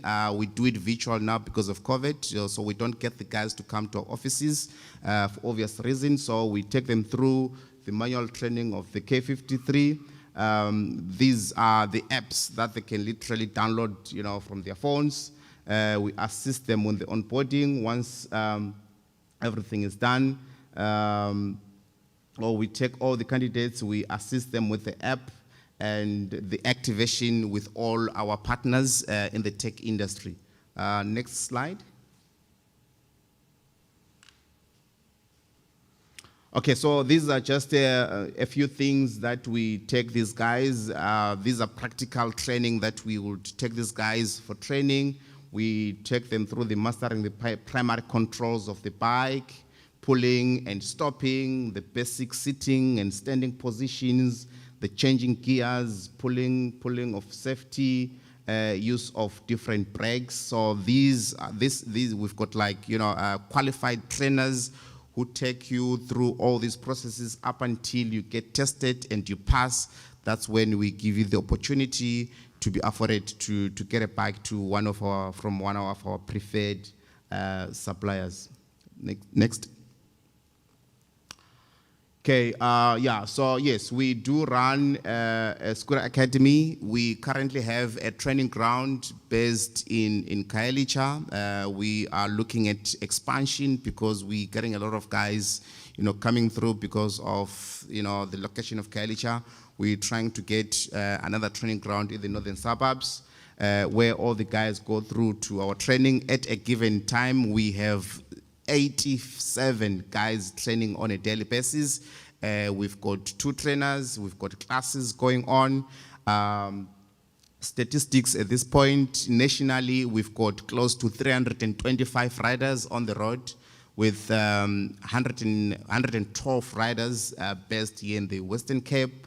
Like I said, we've got 87 guys who are currently training as we speak, and we do classes. Next slide. We do training with the guys. They don't just come and learn about the bikes. There are some trainings that we do with you. There's money skills, there's people skills that we do with them. There's customer service, because it's not just riding a bike. There's so many other elements that are involved in the business. We make sure that we educate and give these guys adequate information to make sure that they are well equipped when they start actually running their business. The also good thing about this program, this is not a job. So if you are here, if you're looking for a job, this might not be for you. This is a business. We will not call you in the morning and ask you to check in and check out. You decide where you want to work and when you want to work. So you pretty much can work at your own free time, or if you want to work full-time, it's entirely up to you. But there is very great potential, because we've got now guys who are now building a business in terms of operating a fleet. So it will be you operating your own bike. After 3 to 6 months, you can buy another bike. You can start leasing that bike to a friend. After 2 to 3 months, you buy another bike. You end up having a fleet of bikes that are operated by yourself. So you can expand in the program, and you can grow by actually, renting bikes to other colleagues, because you've been on the program, you've earned better, and you are doing quite well. Next slide, please. Yes, I think I've pretty much went through the slide. We do offer admin and support for the guys. Next slide. Yes, so how do you apply? It's very easy if you are interested to join the program. But remember, this opportunity, it might not be for everyone, okay? So we are from Lulaware. This is another company that only deals with the delivery aspect of the business. We do have clients, we do have opportunities in various industries. We operate in security industry, we operate in call center, we do admin, we do, different industries, but mainly 90% of our placements, obviously, it's entry level. If you're interested on this opportunity, or if you think that, look, the bike is not for me, you can still WhatsApp WCB to 087 250 2950. All you do there is you'll be given an opportunity, you'd get an SMS or you'd get a link that would allow you to upload your CV. After we've received your CV, we'll go through it. If there's anything missing, we'll contact you, we'll capture your CV on our system. As soon as the CV is captured on our system, if there's any available opportunities that are matching specifically the CV, your skills or your strengths, whatever the situation can be, you'll be directed to an interview for any other opportunities. And let me also mention, ladies, if you thought that the delivery industry is only for the guys, we currently have 17 ladies that are currently doing deliveries as we speak. It's very easy. What they do, I know you might think of safety issues. They start early in the morning at 8 o'clock and they finish at around 6 o'clock. Okay, then you're back at home before it gets late, and that's how they do it, because you wanna get home quite late because of the safety issue. So we've got 17 guys in the Western Cape. It is the only province with that large amount of ladies in the delivery industries. And if feel free, if you let me know if you want to visit our training ground, you could see there's close to 12 ladies who are currently on the training ground, and we'll be happy to take you through the process as well. So it is not only for the guys. This is an opportunity for everyone who would want to run their successful business and grow and build their businesses successfully. I think that is it, if I'm not mistaken. Feel free to visit our website for any further information, lularides.co.za, or if you feel like you want to talk to a live person, there are contact numbers there. If you can maybe just scroll a little bit up, or maybe it's how the 0101950, the number is just there, but feel free. All the details, the contact details are on the website, or if you want to see more information, feel free to visit our WhatsApp. Sorry, that number takes you to the WhatsApp, or you can visit our Facebook line where you can see the events as they happen, where we are, what is happening, or if there's any interesting information that might be of your interest. I think I've done my 15 minutes. Thank you so much, and thank you. Yes, any questions? Any questions, comments, additions, concerns? Because you might have concerns, not questions per se.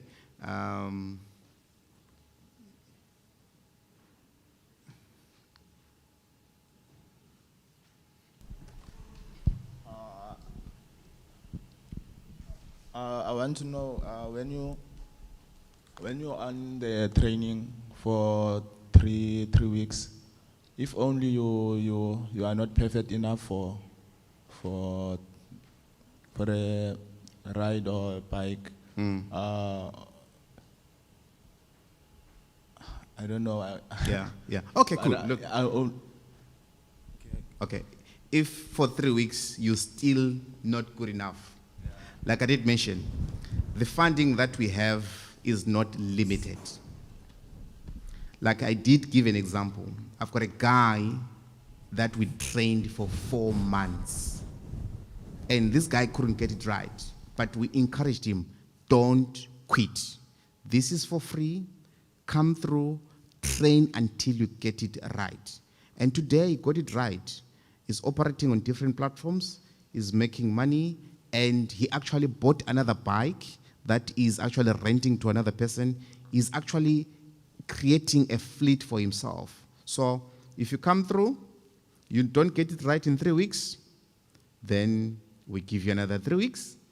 If you're not good in 3 weeks, we give you another 3 weeks. I think that clarifies everything. Any questions, comments, concerns? Yes, ma'am?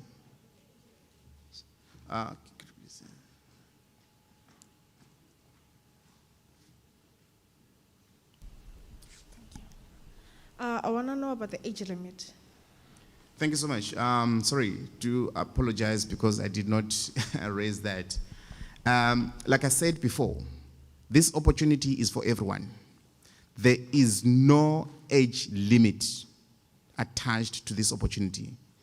If you are 18 and above, you are still able to operate, you are welcome. No age limit, no academical qualifications required, no experience.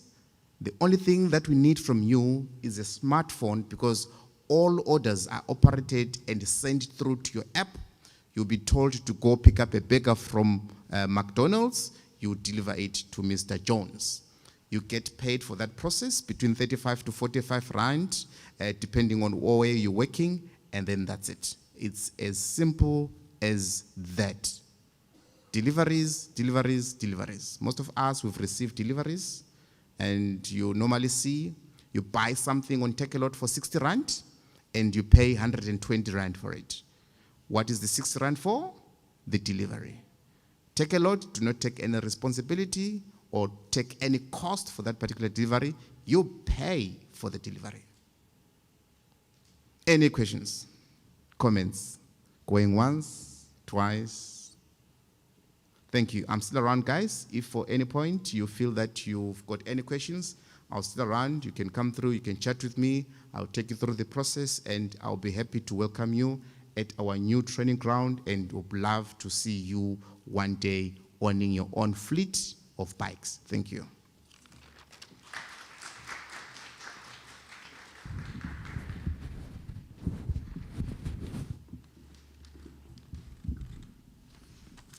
Our next two presenters are from the City of Cape Town.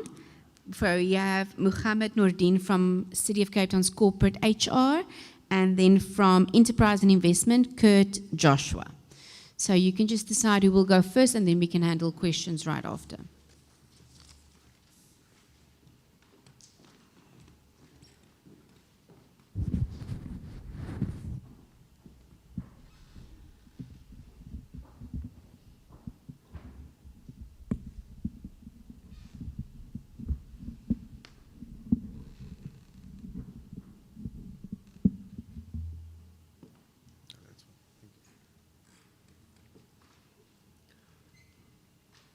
Good afternoon, everybody, here in the City of Cape Town, and also all those that are connected with us today around the City of Cape Town. My name is Kurt Joshua. I am from a company called Leland Management, and we are the implementation company who's been awarded a contract by the City of Cape Town to implement a project called Jobs Connect. And today I'm here, I'm speaking to everybody in Cape Town who is unemployed, who is of the ages of 18 to 65. So it doesn't count anybody out, anybody who, even if you've got a disability, I'll be speaking to you today to explain to you what the Jobs Connect program is about. It's initiated by the City of Cape Town, and the department that's responsible for it is the work, the enterprise development, and I will explain to you Jobs Connect now. Jobs Connect is an online platform for all entry-level jobs. So if you have a smartphone, you have access to the Jobs Connect program. What is Jobs Connect? Now I'm going to explain to you a little bit about the journey that you will go through once you've registered on the Jobs Connect platform. The first thing you will do once you've typed into your phone, your tablet, or your iPad, jobsconnect.leland.co.za, I will give that to you again later today. It will take you to a recruitment and assessment part of the program. That is where we will assess you in numeracy and literacy. Some simple questions on numeracy, some simple questions on literacy, and then you'll get a certificate. You'll get your results straight away, and you'll get a certificate which you can download. Thereafter, you'll be prompted to go into a work readiness course. This is just a few hours. You could spread it over a day or two if you want to.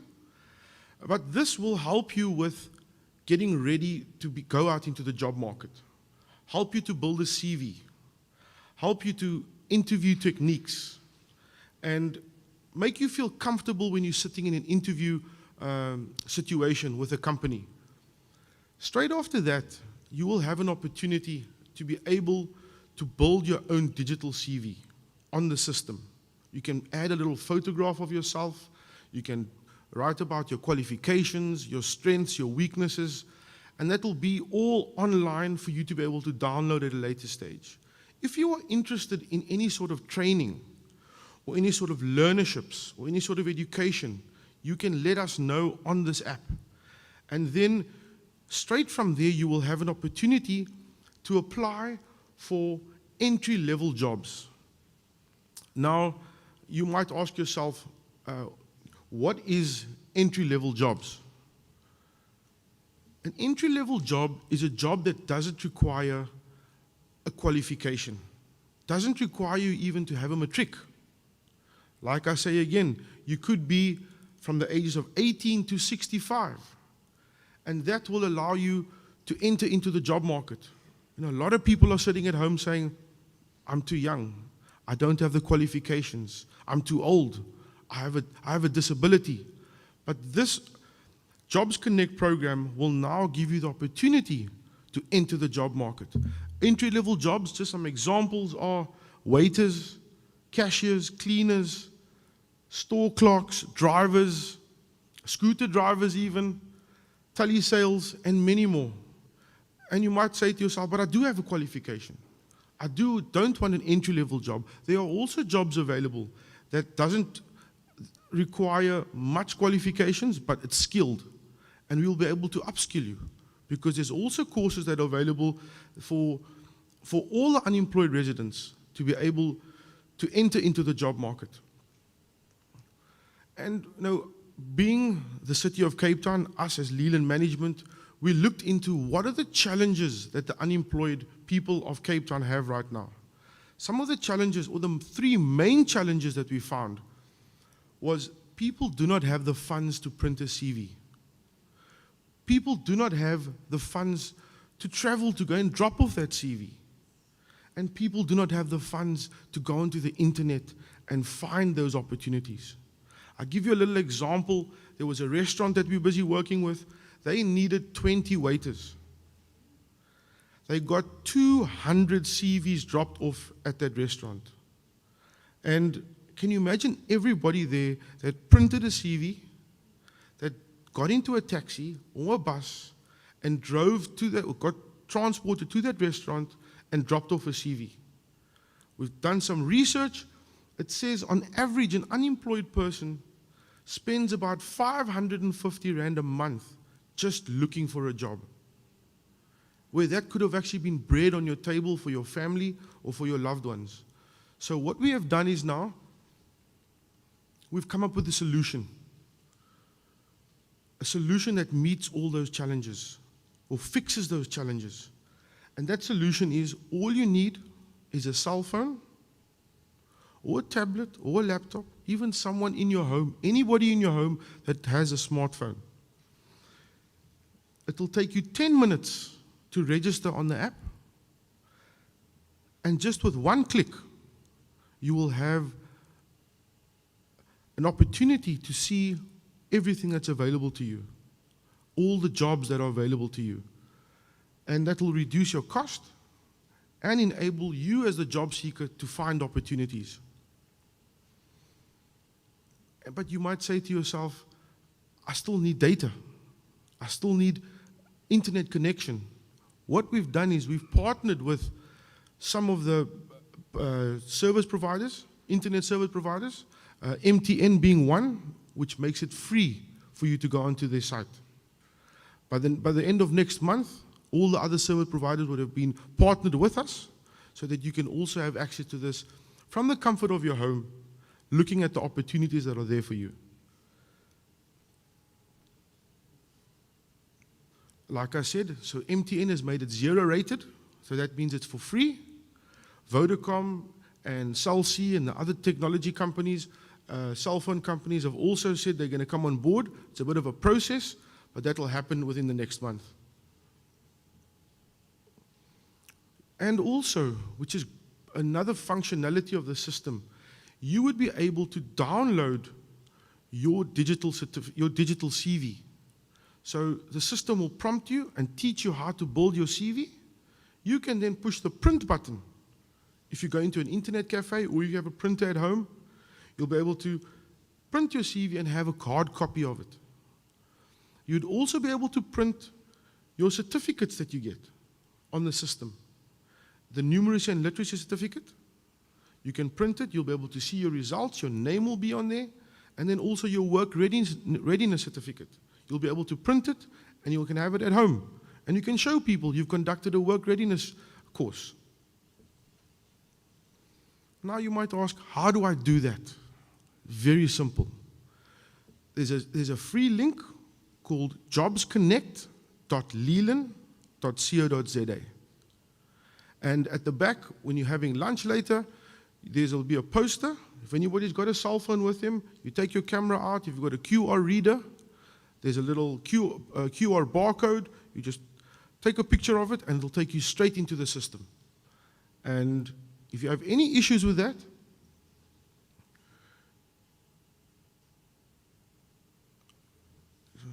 you can contact us on 021-558-1552, or if you'd like to send an email, it'll be info@leland.co.za. And I will also be at the back. If anybody wants to ask any questions, it's a very simple sign-up process. And everybody who's unemployed in Cape Town has access to all these opportunities of learning, training, learnerships, and entry-level jobs. Thank you. Is there any questions from anybody?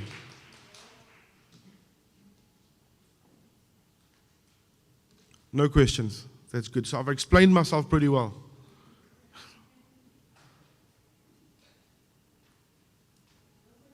Okay, thank you very much.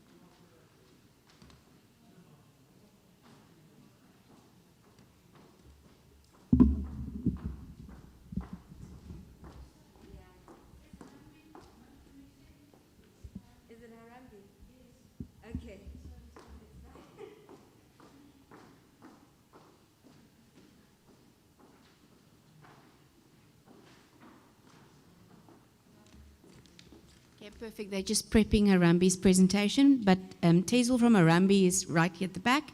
Harambe is an accelerator that assists with building African solutions for global challenge of unemployment. And after that, you can also ask questions, and then we will go into a lunch break.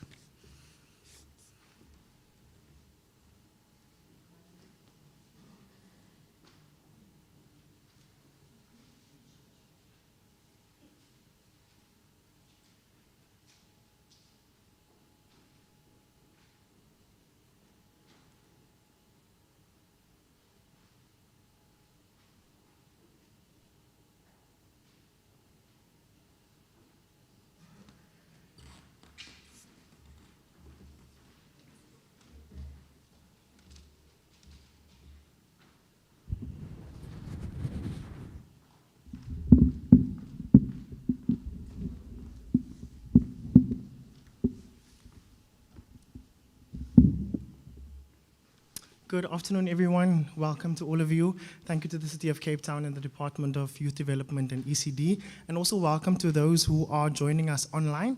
My name is Transversal Arnold, and I represent an organization called Harambee Youth Employment Accelerator. Thank you very much for that nice introduction. So Harambee Youth Employment Accelerator really strives to bring young people closer to the world of work or closer to opportunities. Our opportunities range from learning, earning, or hustling opportunities. Next slide, please. As I said, my name is Transversal Arnold, and really welcome to you guys for taking the first step. You guys being here today means that you take your future seriously and you really want to excel in life. So, you guys have already showed up here. I would like you guys to relax. And the most important thing I would like you guys to do is really take note of what I'm saying and also ask as many questions as you possibly could. Remember, this is just not me sharing information with you, but this is also me getting information from you as the young person. What we strive to do is really build everything that we do at Harambee to cater to the young person. Next slide. There we go. So on the screen right now, as you guys can see, this is your journey to success. And each of those roads really represent each individual journey. As you guys know, that all of our journeys might start at the very same place, but it doesn't necessarily end at the same time. Some journeys are a bit longer, some journeys are a bit shorter, some take a little bit more time with a little bit of more curves along the way. But what Harambee, together with the SA Youth Platform, want to do is we want to be part of that journey with you. We really want to be with you every step of the way on your employment journey. Next slide.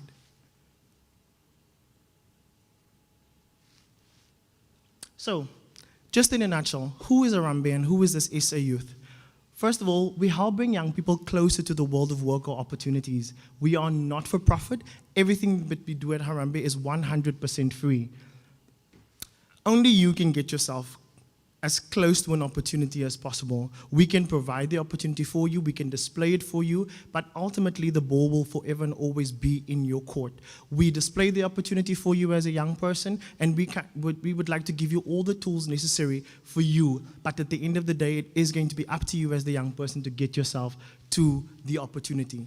We provide you with a network of networks, meaning that we partner with various other stakeholders like City of Cape Town to bring these opportunities closer to you as the young person and also make it visible for you through our SA Youth Platform. Next slide. Right, so who do we assist? We assist anyone between the ages of 18 and 34, which you guys know in this country is considered as youth, and those individuals with a matric qualification or a post-matric qualification, or those who only have a grade 10. The opportunities available on the SA Youth Platform really cater to any and all young person who really wants to strive to better themselves. We also cater to youth that are currently unemployed or who have little to no working experiences. And definitely we have opportunities available for young people living with disabilities. Next slide. Great. So on the screen right now, you have various ways of which you as a young person can get into contact with Harambee or the SA Youth Platform. The very first one over there would be the SA Youth Mobi platform, which if you guys remember, the President spoke about on the 16th of June at his youth address, where he launched the SA Youth Platform, which is data-free for on any and all network platforms for young people to use. So all you have to do is put in yourself or your smartphone, sayouth.datafree, and you'll be able to create a profile for yourself, which takes about 5+ minutes to do, and then have access to various opportunities. That's one of our main connections between us and young people. The second one over there will be our inbound toll-free line. That line is for young people, such as yourself, who maybe come across an opportunity on our SA Youth Platform, or you come across an opportunity on our Facebook page. You can simply just call our toll-free number, which is 0800 727272. That's 0800 727272. And there's a real-life guide on the other side waiting to assist you as a young person with any and all questions that you may have. The questions can range from opportunities that you may have seen. Maybe you are going for an interview and you really need some interview tips on the spot. They are there to assist and to guide you as the young person. Next, we have our outbound call center. That's when you as a young person have applied for an opportunity on our platform, and we call you to really find a little bit more about you and make sure that you are the right fit for the particular opportunity that you have applied for. We also have a social media Facebook page, which is called Harambee Youth Employment Accelerator, and we post daily on our Facebook page any and all opportunities that we may have, specifically our learning and volunteering opportunities. We also have something that we call brunch hangouts. Brunch hangouts is really when we speak to young professionals such as yourselves, entrepreneurs, sometimes even celebrities. It's really just to inspire you as the young person so that you can kind of broaden your view on your reality. Next slide, please. All right, so on the screen right now, I know it's quite small, but it's just a snippet of what the platform would look like, the SA Youth platform for you as a young individual. You go onto sayouth.datafree, you create a profile for yourself, which I said takes about 5+ minutes, and the questions over there are just some of the questions that you would have to fill in to create what we call a digital platform or a digital CV for yourself. It's very important that you as the young person really fill in all the information on there and update it as much as you possibly can. It really serves to be one space where all opportunities are available for every young person in South Africa. Right, so this is the layout of the platform, and these are just some of the questions that is asked when you're on the platform. It's divided into 4 main categories, one being your current situation, your community involvement or volunteering, which basically just asks you, if you are involved in your community, either in church or in soup kitchens or stuff like that.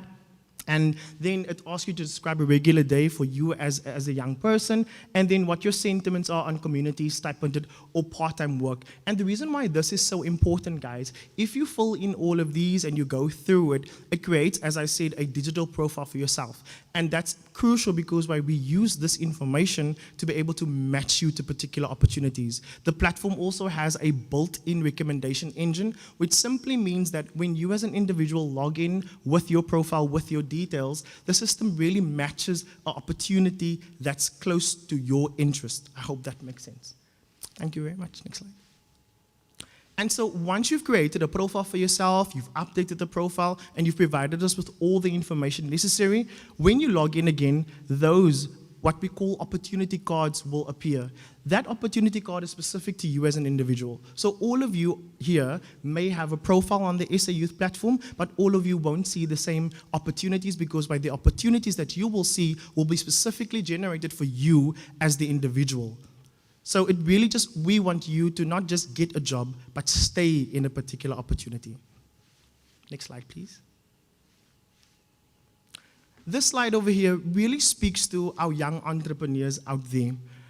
There is a fact that we all have to know, and that is that there is simply not enough jobs out there for everyone. So it's a conversation that we actually really need to start having. Now, most young people found themselves right at the bottom there by the red circle. And so by you joining the SA Youth platform, you will gain access to content on there that's going to specifically speak to you as the entrepreneur. It's going to guide you, give you some tips, speak to you. We are currently partnered with the National Youth Development Agency, or NYDA, who are constantly uploading opportunities for young people who want to start their own business on the SA Youth platform. So if you're an entrepreneur, you're really thinking of starting your own thing, I encourage you, go onto the SA Youth platform, go through the content they specifically designed for you as the entrepreneur, and we will be able to assist you and really guide you in terms of starting your own thing. Again, that address is sayouth.datafree.co, and it's free on all networks for all young people to use. Thank you very much.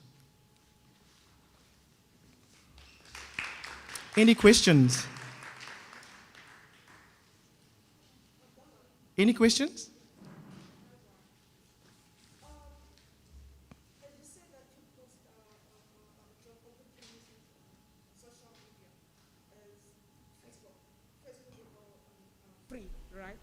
And so, do we call back the free line to say, please, I just saw a job opportunity, I'm dataless, can you send out this my CV? I hear you. So the opportunities that we post on our Facebook page, which is Harambee Youth Employment Accelerator, the link will usually take you to the SA Youth platform where you are able to apply. You can, however, call into the toll-free line just to find out if the opportunity is legit or if the opportunity is still open. Does that answer your question? Yeah, yeah. Thank you. Anything else? I will also be around for like a good 30 minutes as well, guys, if you have any other questions that you may want to pose to me directly. Thank you very much, guys.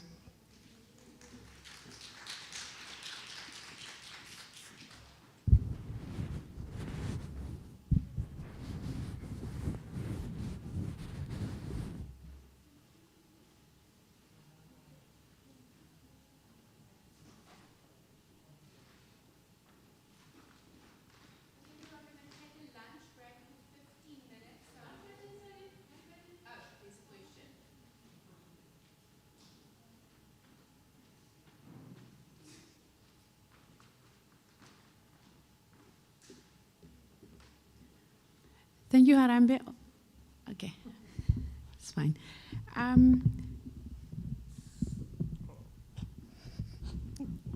It's okay. So there's a question for you, Teswell. They're asking at the Nazima Library Hall, are there any opportunities for disabled people?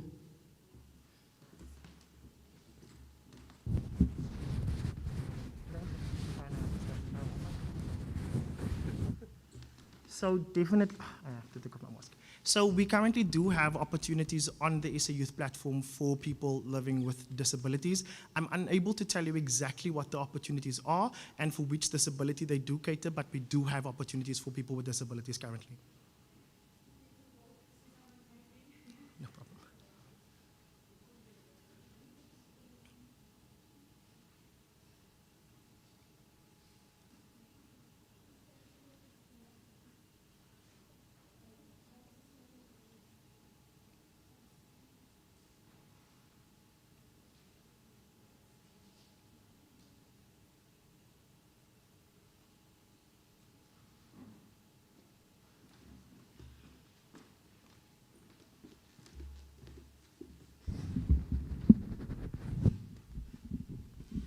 So another question is, if you are already registered but didn't go for an assessment, can they still access it?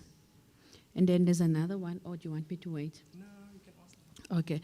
Then another one, you registered to Harambee, and when you're trying to log in, it says my ID number is being used by someone else as a password.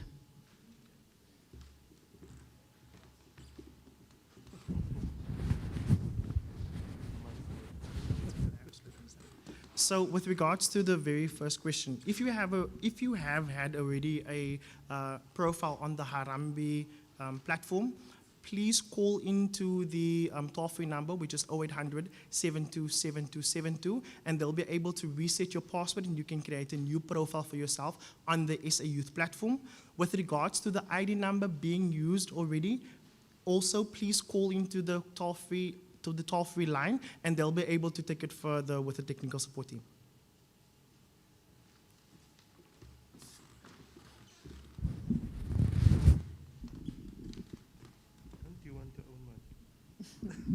Maybe.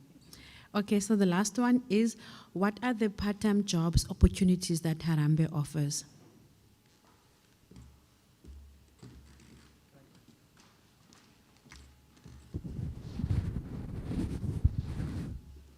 So at the moment, I don't have line of sight of what exactly the opportunities are on the platform.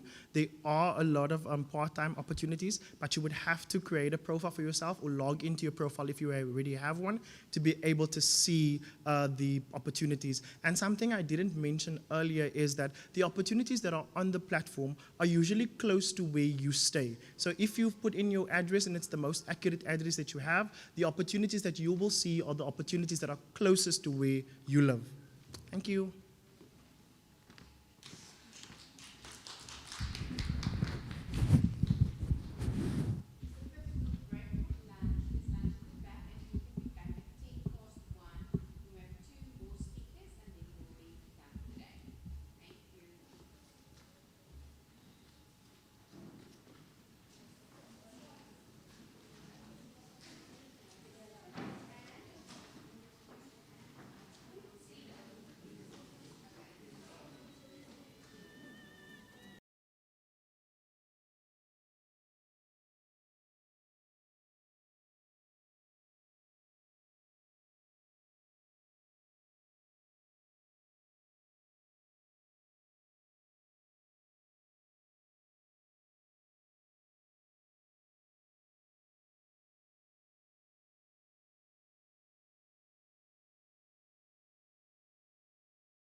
Welcome back, everyone. The last three speakers after lunch, and then we will be done. So next up is Inga from the Dream Exchange.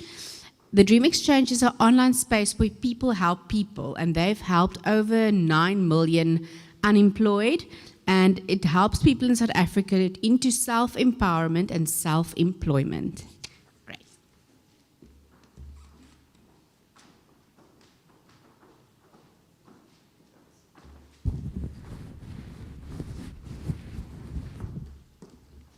Is it going to be fine for me? Oh, okay, thank you. Okay. Good afternoon to everyone. And I would like to thank Sipokazi and Social Development for actually having us today, and to actually give you guys new opportunities and just to put you on the right path, ne, as young people. Because I used to never take these talks seriously. I'm not going to lie. When I was in varsity, I never took them seriously. But then I think it's very important. However, without further ado, let me just introduce myself. My name is Inga Zongwana. I am the public relations and marketing consultant for Dream Exchange. And I put that in bold letters. Can you please just start? I'm so sorry. Next slide. Basically, okay, let me just tell you what I'll be talking about right now. It will be, I'll be sharing my personal self-employment journey, right? And why Dream Exchange portal was actually created. And thirdly, the solution to unemployment. Fourthly, the impact that the portal has had over the years. And number 5, how Dream Exchange portal can assist in your journey as a self-employed individual. And then last but not least, how the portal actually can work, and you can work it to actually reach your dreams. So, next slide. So I will just introduce myself, okay? So my name is Inga Zongwana. I am a public relations and marketing consultant and for Dream Exchange, and that is why I put that in bold letters, consultant, because it actually ties in with what Dream Exchange is about, right? Consultancy actually means that I am not permanently employed, but I have different streams of income. So I work for different companies, right? So, and that is what we believe in at Dream Exchange, that you cannot just be in one space or maybe one job, because COVID has actually shown us flames over the years that people, a company can actually say, well, we can't pay you, and see what you're gonna do, right? So we believe in actually in harnessing your skills, your skill set, and making sure that it can actually make money for you. Okay, next slide. So I will just take you down my own journey so that you can actually understand what Dream Exchange is about and how I got to be where I am. Well, I studied advertising management at Varsity College, right? After that, it was so difficult to get a job. After I graduated, I think for 2 whole years, I never got a job, okay? But I was volunteering in every other advertising agency I could actually find, and my parents were so irritated, right? And that is the sad thing about South Africa. That is the sad reality, that that's what our parents say, go to school and then you'll get a job. And that's not reality, right? So after that, I was like, okay, you know what? Because I love talking, I love speaking. So I asked one of the CEOs of these advertising agencies, I was like, can you please just look at my CV and tell me, what am I doing wrong? What's going on with this CV? Why am I not being employed? And guess what he said to me? He said, has it ever crossed your mind that you are unemployable? And do you even know what unemployable means? At that time, I was so young. I think I was like, what, 20, 21, 20? And I was like, does this even, does the word even exist? So I went home, I Googled. So what does unemployable means? It's in red there. It means that it is a person that is not able or likely to get paid employment because of lack of skills or qualifications, right? So I was like, but I do have a qualification, doesn't make sense for me. Maybe it's because I don't have the skills or I don't have experience or what. So story short, because I was being rejected left, right, and center, I decided, you know what, let me go back to school. I went back to NMU, right? And I got a bursary, luckily. So I studied further. But in my 3 years in that studying program at the university, I was like, you know what? I'm not going to let these years just pass by. I will actually have a side hustle and introspect what is actually, what I'm actually good at, right? And I was like, okay, it's writing, it's advertising, it's PR, it's events, it's talking, it's public speaking. So I started a company while I was still studying, and so I would actually render my services to like family friends that actually have businesses or and the university as well. So I would go to like faculties and be like, okay, do you need any writing material or anything? And I will cost you like 100 Rand or maybe 150 for writing, or maybe can I write your CV and I'll get something out of it. So even when I graduated after varsity, second time, I never stopped my side hustle.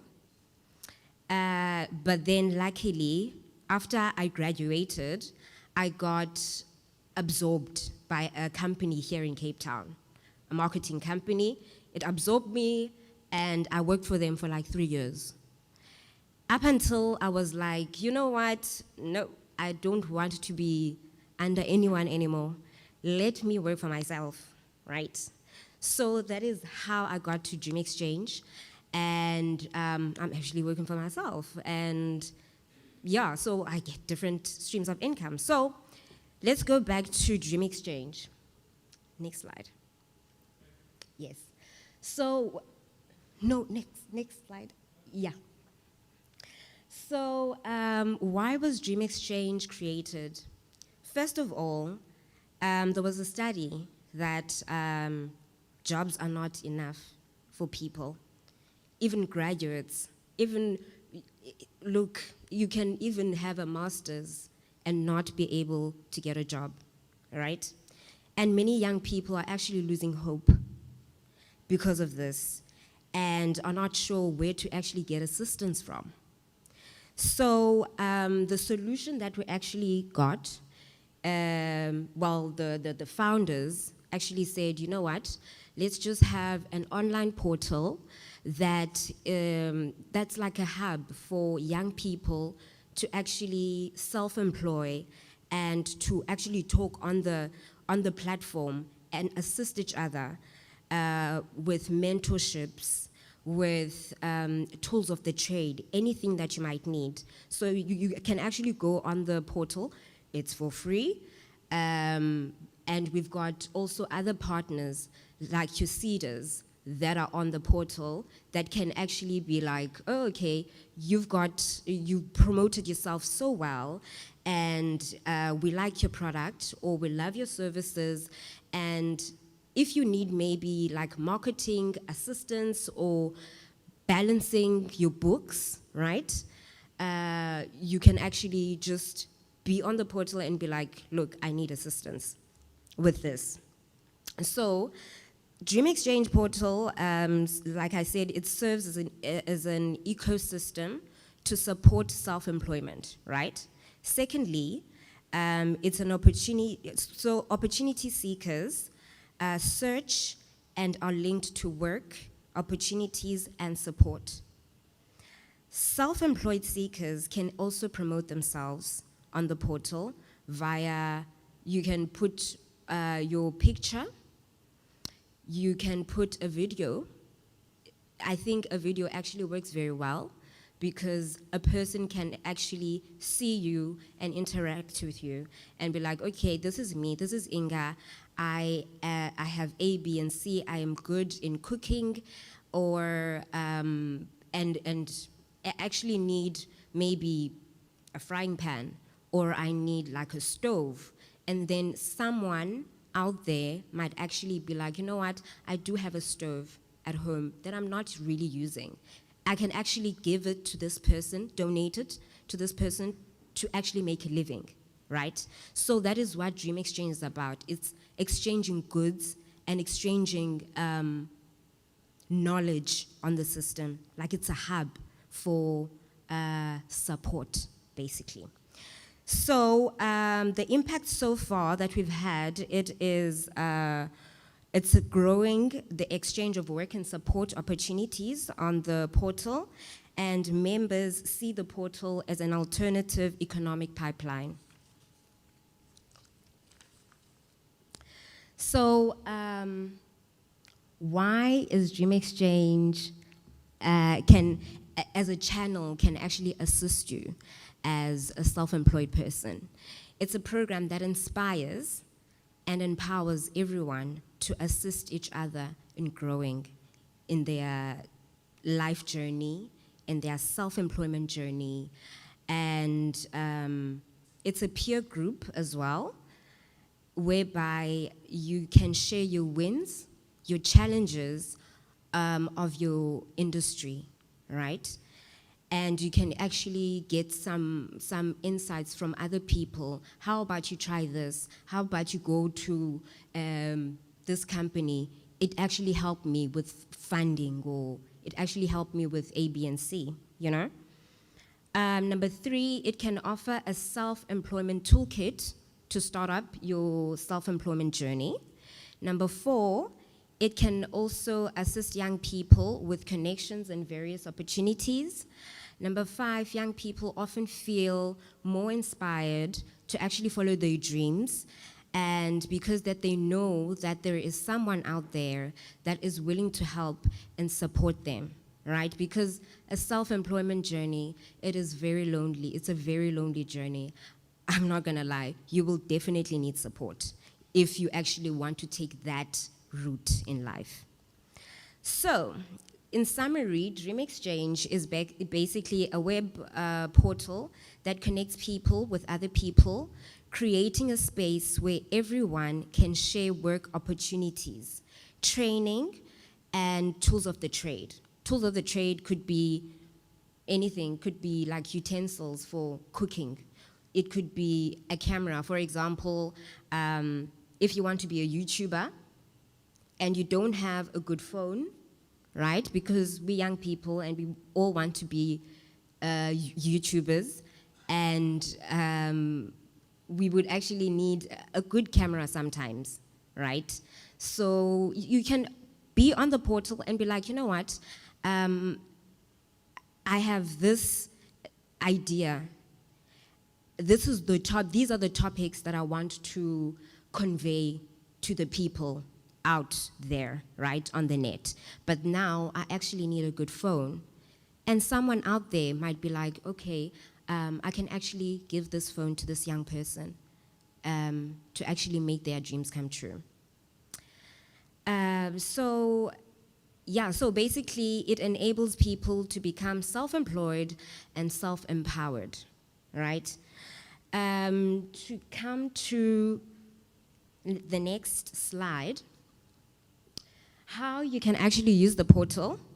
You register. It's as simple as that. You just register as a member on www.dreamexchange.co.za.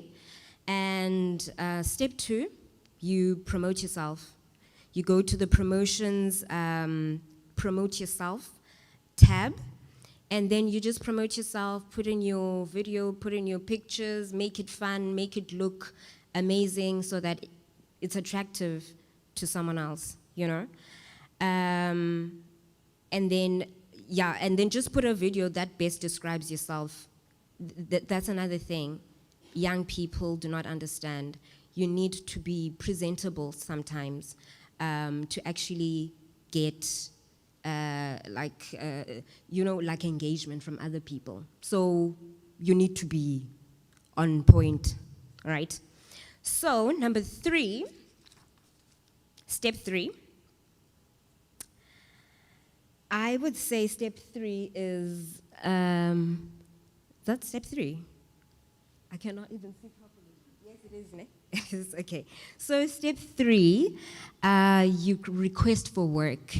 There's a tab there whereby you request for work, and under requesting for work or support opportunities, there are 4 tabs there. So if you are looking for a job, because we also cater for people that are looking for jobs, because we are not all entrepreneurs at heart. But I do believe that it's a skill that can actually be harnessed and be taught, right? So you can actually look for a job there or ask for equipment, request for equipment, any equipment, a sewing machine, anything that might actually help you in your self-employment journey. Number 3, you request for support. Support could be anything, financial support. It could be marketing support. You don't know probably how to market yourself and you need someone to actually assist you in your marketing your business, basically.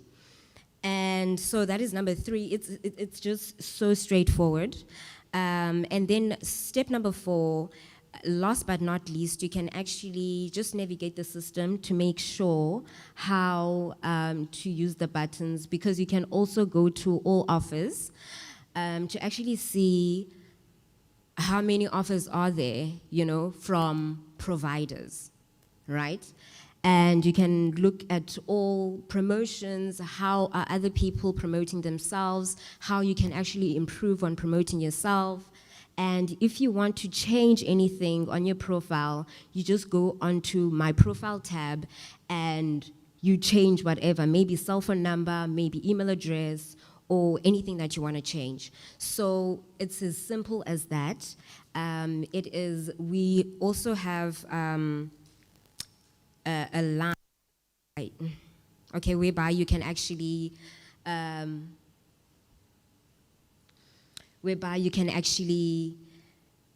communicate if you are stuck somewhere. What's going on?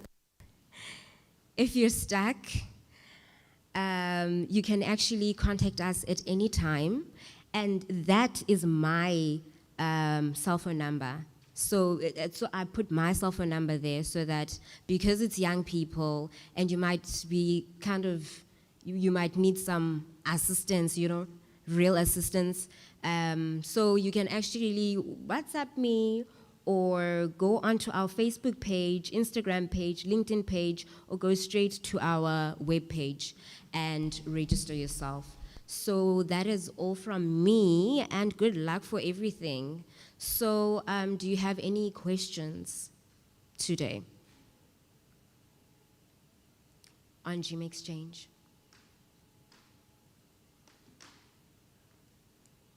No questions. Who wants to be an entrepreneur one day? No, no one. Don't you want to be self-employed one day? You? Then what are you interested in? What are you interested in? Just one thing, like an idea.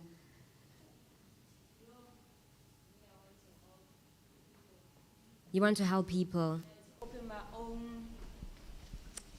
my own place for helping the disabled children and all this stuff. Yeah. Is it? Yes. Oh wow. How old are you? 21.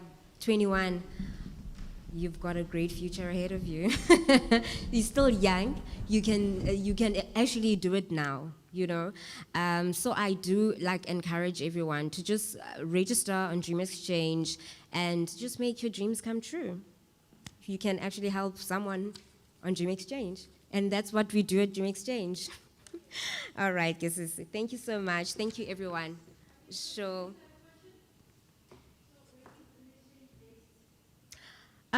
We are.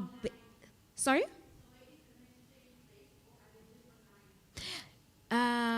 It's based online. However, we do have offices in Constantia, Cape Town, and then in the Western Cape, it's in East London, and then Durban and Johannesburg, basically. Yeah, but then if you're here in Cape Town, it's Constantia.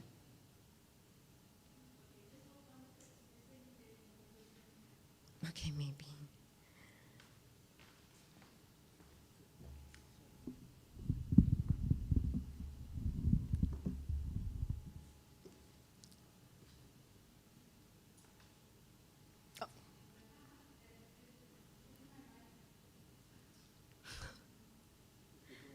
Oh, okay.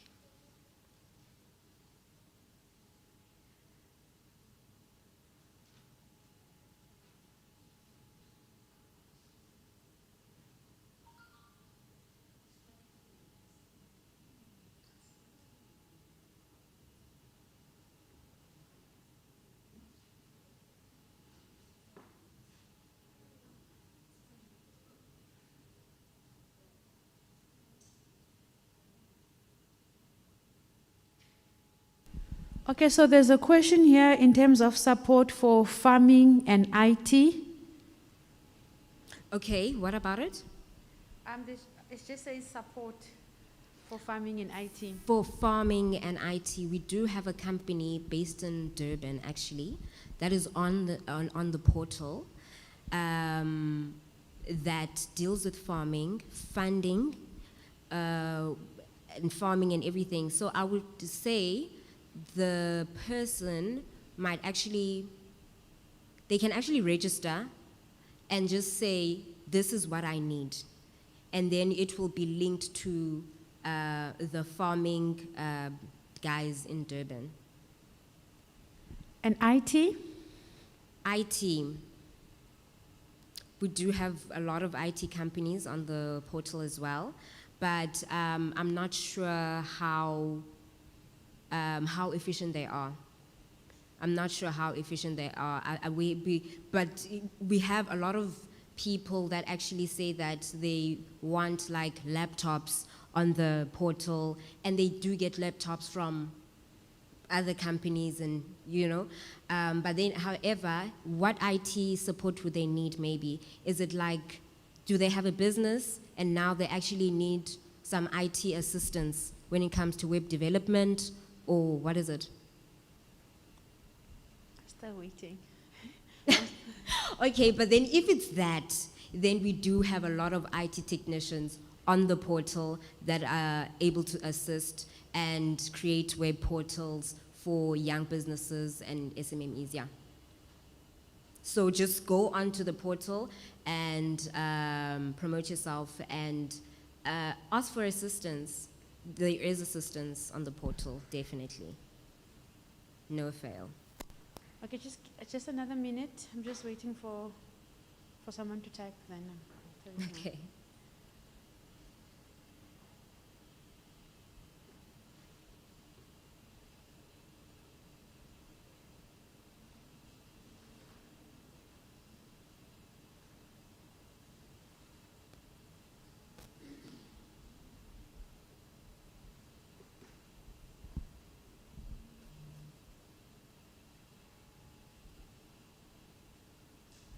Okay, so with IT, these people want to do coding.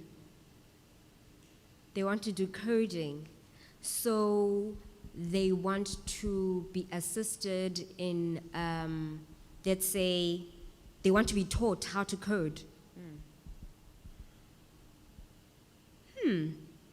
Okay, now can he please just, okay, I'll just give him my my number, my WhatsApp number. I think I know what he needs, and now it's on another tertiary institute, like Dream Link, which is another thing, which is tertiary based, which I never spoke about today. Yeah, so I'll talk to him, and then I will assist him separately. Is that fine? Thank you, Inga. Thank you, Siswam. Thank you for having me.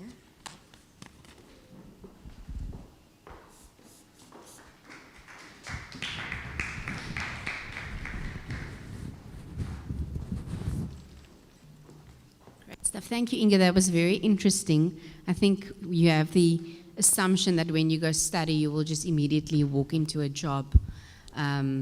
I studied, did my master's, and I was at home for 6 or 7 months before I found employment. And then the only person that employed me said I can do their filing. So they paid me 50 rands an hour, and I did filing for quite a few months. And with study debt, after studying for 5 years, it was quite horrible. But then you pick up and you meet people, and then they offer you a job. So sometimes you need to stick out the sucky jobs to get the nicer jobs. Next up is Angelique from CEDA, and CEDA assists those that want to start a business.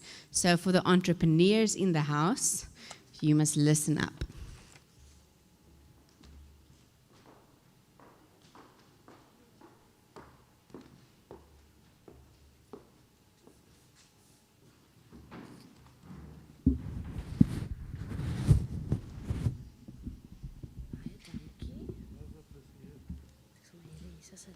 Good afternoon, everybody.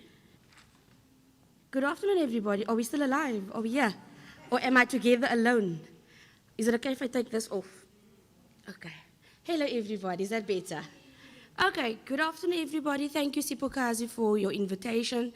Thank you to the City of Cape Town for inviting us and having us here as part of this venture. I'm feeling very honored.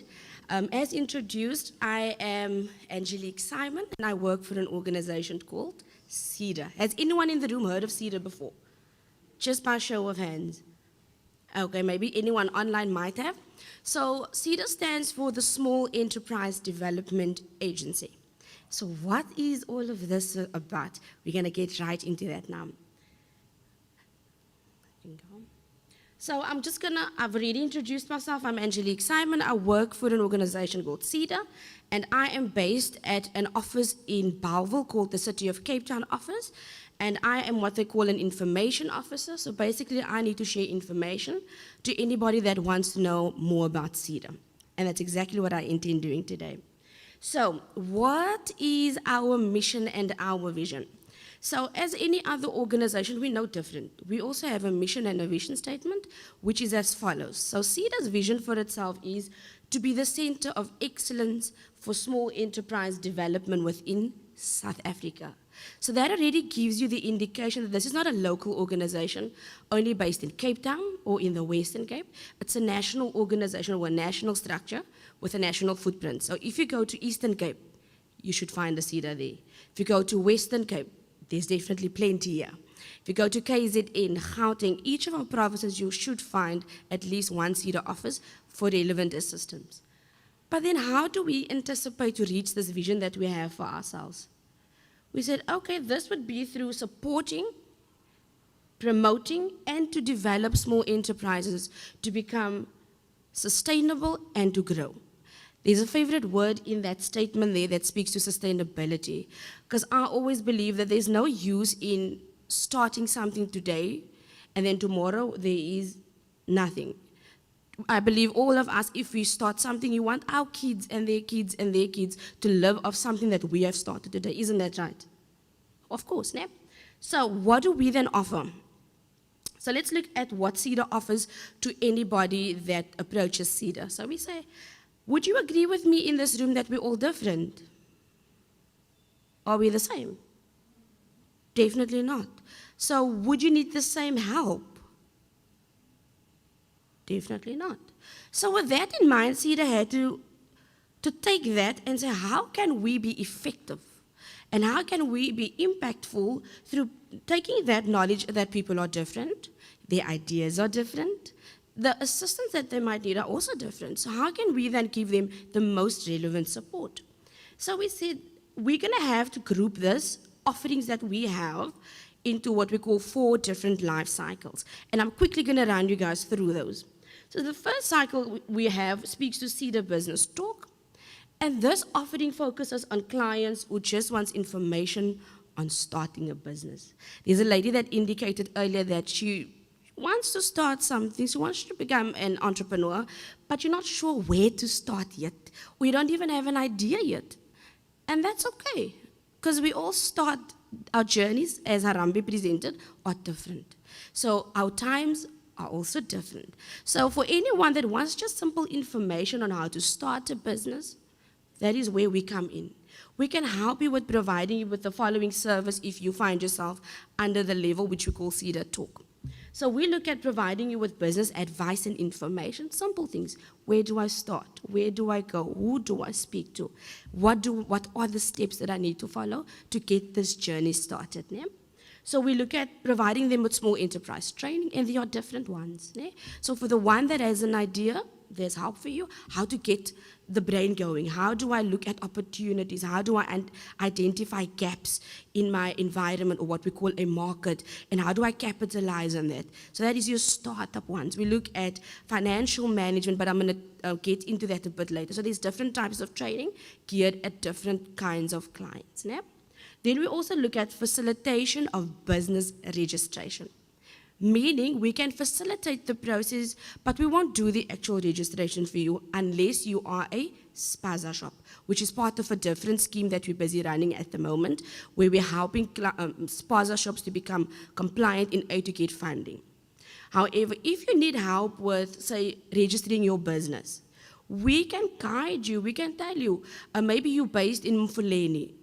We can tell you when you come to one of our offices based in Kailicha or Atlantis or here in CBD or in Bellville. We can already give you guidelines in terms of what are the things that you need to take with you when you come to town to register your business with CIPC. Or should you be fortunate to go online, we can tell you, prepare your 4 business names. Prepare 175 Rand for your registration fee and have a certified copy of your ID. Wouldn't that be easier instead of you going to a place not having any of those?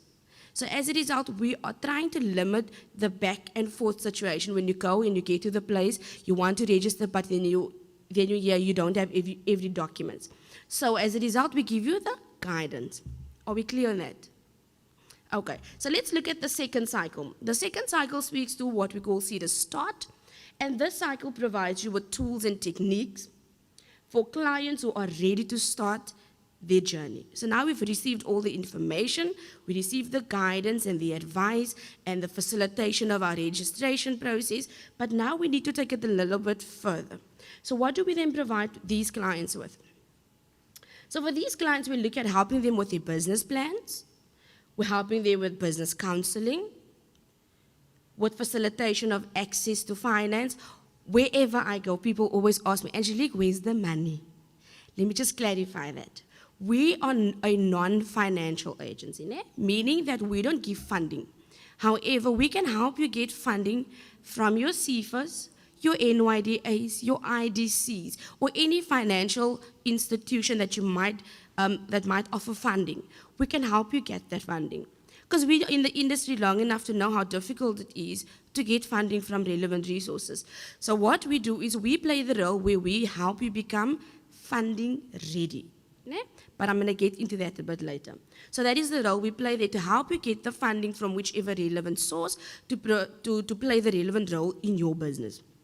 We also look at various types of business support that includes what I've just mentioned to you. So let's look at the third cycle. Is that one clear? Can I continue? Good. So the third cycle we call, whenever you are ready, is what we call Cedar Business Build. And this offering focuses on clients who want skills to sustain and strengthen their businesses. Remember, you've started something, but now we want to build. We don't want to be small and start up forever. We want to grow our businesses. So what kind of assistance do we provide for these kind of clients? So for those that is under the Cedar Business Build, we're looking at helping them with capacity building systems, mentorship and coaching programs. We look at tender advice and procurement, And do I just say, please note, not tender completion. Yeah? So we don't complete tender documents for anybody, but we can always advise on them and say, okay, maybe you need help with costing and pricing on there, but we're not going to source tenders from different government websites and tell you come and fill them in or come and apply for them. If you come with a tender, we can always advise on it and help you with getting through that tender document. Okay. We also look at export readiness and franchising.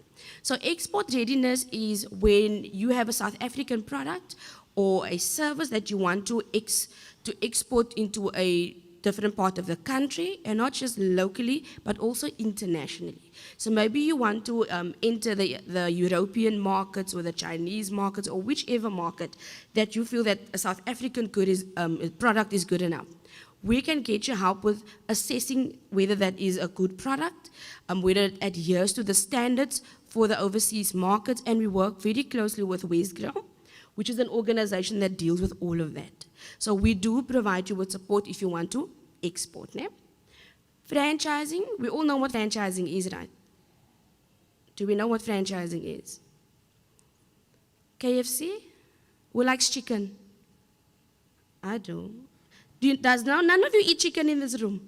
Hi, Bo. I love my chicken. When we drive, we need petrol. Where do we go to the garage? Ne?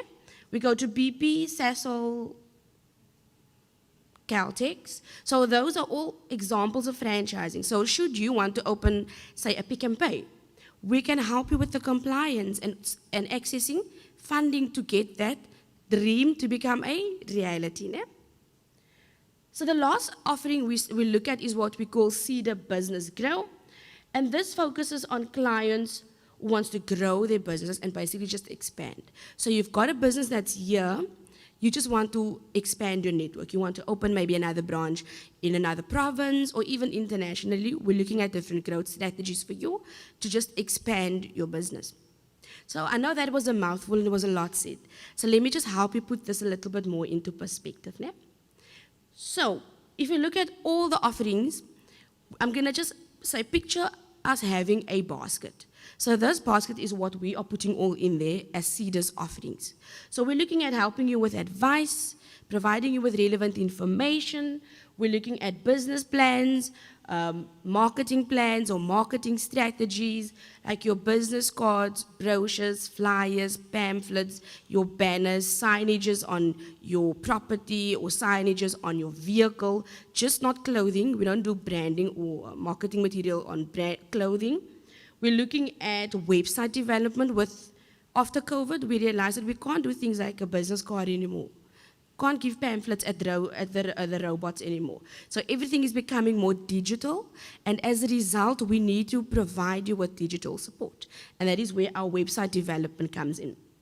We're also looking at HR assistance, because remember, if you're an entrepreneur or an SMME, you work with people. And working with people, we need to have compliance. So you sometimes need help with your HR policies because you need to know how to conduct your work with the people that you do work with. We also look at the different staff contracts if need be. Then we also look at product testing. So if you've got a unique product that needs to be tested, we can help you through that product testing process. We're looking at accounting structures such as your Pastel, QuickBooks, and various other platforms that's available currently. We're looking at quality management systems, training, mentorship and coaching, and various access to fundings, like I've explained, and trade exhibitions. So that in a nutshell is all that we offer. But I always say there's no use in me telling you this lovely basket of offerings, but I don't tell you how to get access to it. So if we go back, we will go through the process of how do you get access to the relevant resources that we have available. If we go back quickly. Okay. Sorry, those were just some of the examples for those viewing of work that we've previously done. If you continue. So that is just a copy of, or a picture of a website that we've developed for someone. I'm going to ask you to skip quickly through them because there's not much we can say about them.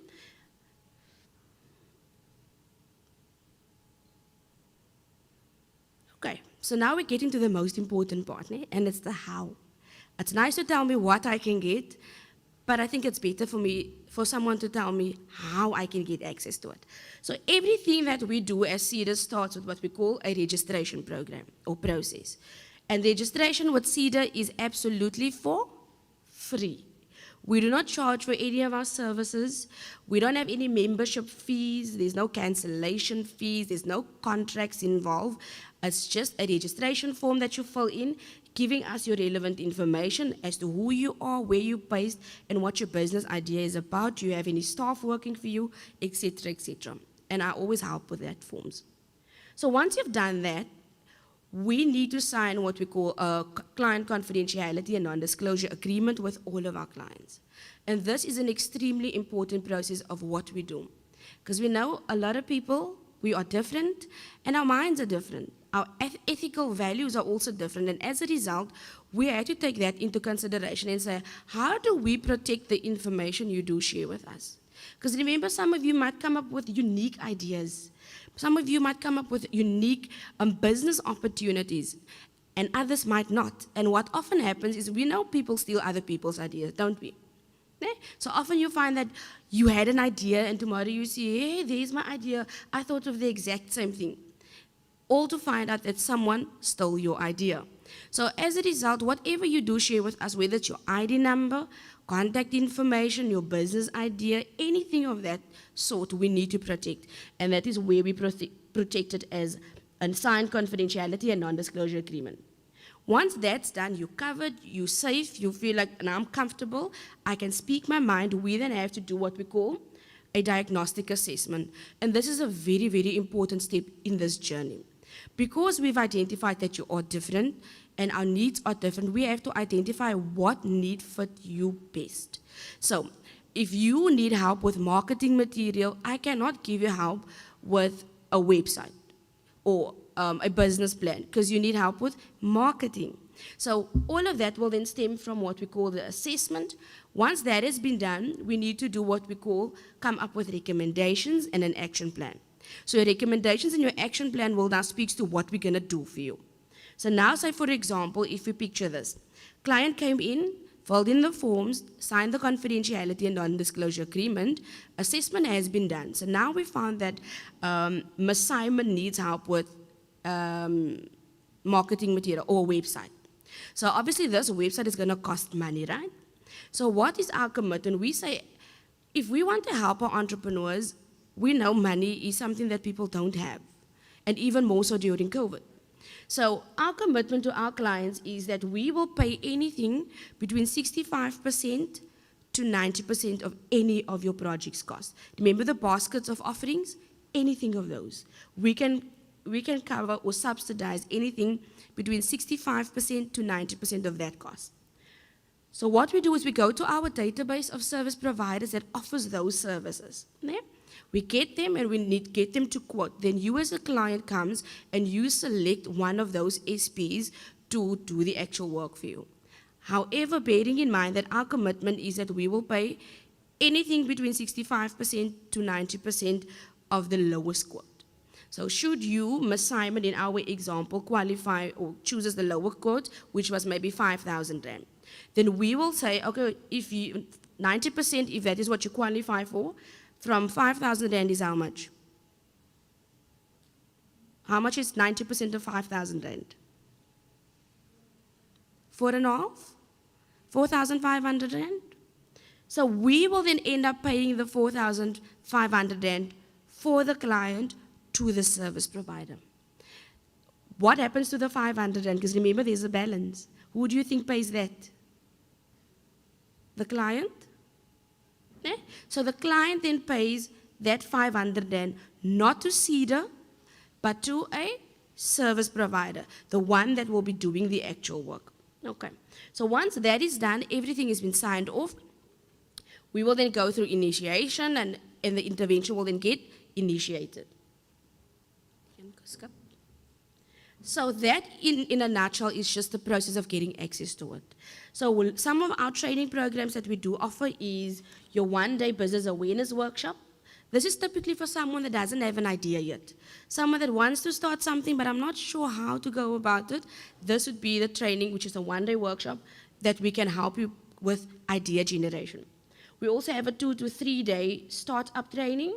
Those are for your SMMEs or your startup businesses. You've got something small, maybe you're selling perfume or handbags, or you're doing repairs or any service, but you're not sure how the process must work. That is that kind of training. We look at your 2-day financial management workshop, business planning, costing and pricing, tender compliance, cooperative. So for the co-ops, if you're 5 and more people, that is the training meant for co-ops, to giving you the guidelines as to how do I write my constitution, how do I work as all the members together, because remember, we're working with different people, and it becomes challenging in a co-op. So we're giving you that relevant guidance and training. And then we also look at social media training. That is for people that want to advertise or run their business on an online platform. Then lastly, let's look at some frequently asked questions. People normally ask, Angelique, so which sector do you assist? We say we're looking at all different sectors, excluding the sin industry. So the sin industry will include your industries like your sex trade, tobacco, alcohol, illegal alcohol, not your registered alcohol outlets. Then we also look at your illegal firearms and drugs. Those are the categories we're not allowed to assist. But there's no age limit like between 18 and 35, which you'll find with NYDM. Anybody that has a business idea or doesn't even have one to an operational business is what we assist. How many times can I get assistance from CEDA? There's no specific amount of times you can get assistance. It depends on the need. So every time you will be reassessed and assessed until you get to a place where you are sustainable. Remember, our vision speaks to sustainability. Then how do I know how much I qualify for? So with your registration form, there's information that you give us initially. And when you do the assessment with your business advisor, you will also then give more information. And that all goes into a calculation process where the computer will calculate how much you will qualify for based on your gender, disability, BEE status, company turnover, etc., etc. So this is not what we make up. The system will then say you qualify for 60% or 70%, 80 or 90%. And then lastly, do I need to be a registered company to get assistance from CEDA? No. Because remember, we're working with anybody that has an idea, which is not a registered business yet, to operational businesses. So anyone that needs assistance is welcome to make contact with CEDA. And where do you find us? So we have different offices, like I mentioned previously. I work at the one that is in Bellville, called the City of Cape Town office. Then we have one in Atlantis, Khayelitsha, and here in CBD. Some of our other offices would be in your Cape Winelands district, which will be Hermanus, Swellendam, Vredenburg, which is in the West Coast area. Then you also have some in the Eden district, which is Beaufort West, Oudtshoorn, and there are lots more. You're welcome to visit our website, where you will have a breakdown of all the different offices with the contact information and the addresses of those offices. And ladies and gentlemen, that brings me to the end of my presentation. If you do have any questions, you are more than welcome to pose them through to me. Thank you. Is there any questions?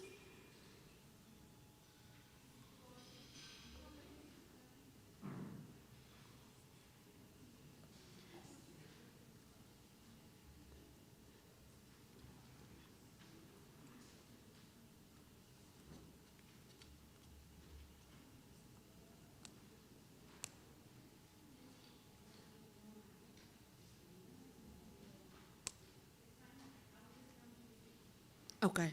Thank you very much, everybody.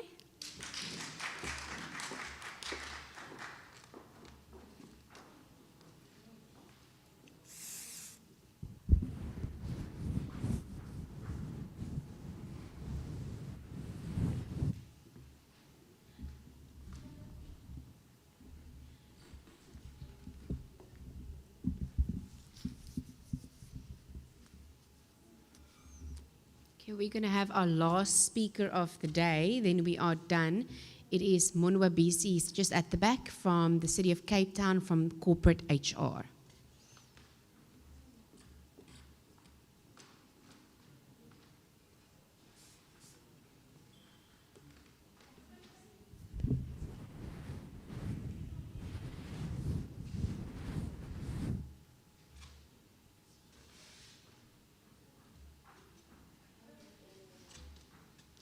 Okay, I have a question for Asida. So they're asking, does NGO qualify for training or coaching assistance? And if yes, how do they apply?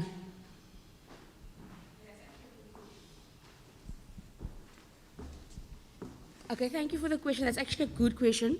I have not covered that. Unfortunately, we do not work with any NGOs, NPOs, and NPCs at the moment because our current mandate speaks to profitability. So if there's anybody that wants to make a profit, that is where we fall in. Because NPOs, NGOs, and NPCs, they are not profit-driven. So as a result, we're not helping those at the moment. But social development is the part that they're going to have to follow. But if you're into making money, making a profit, that will be CEDA that will be able to assist you. Thank you.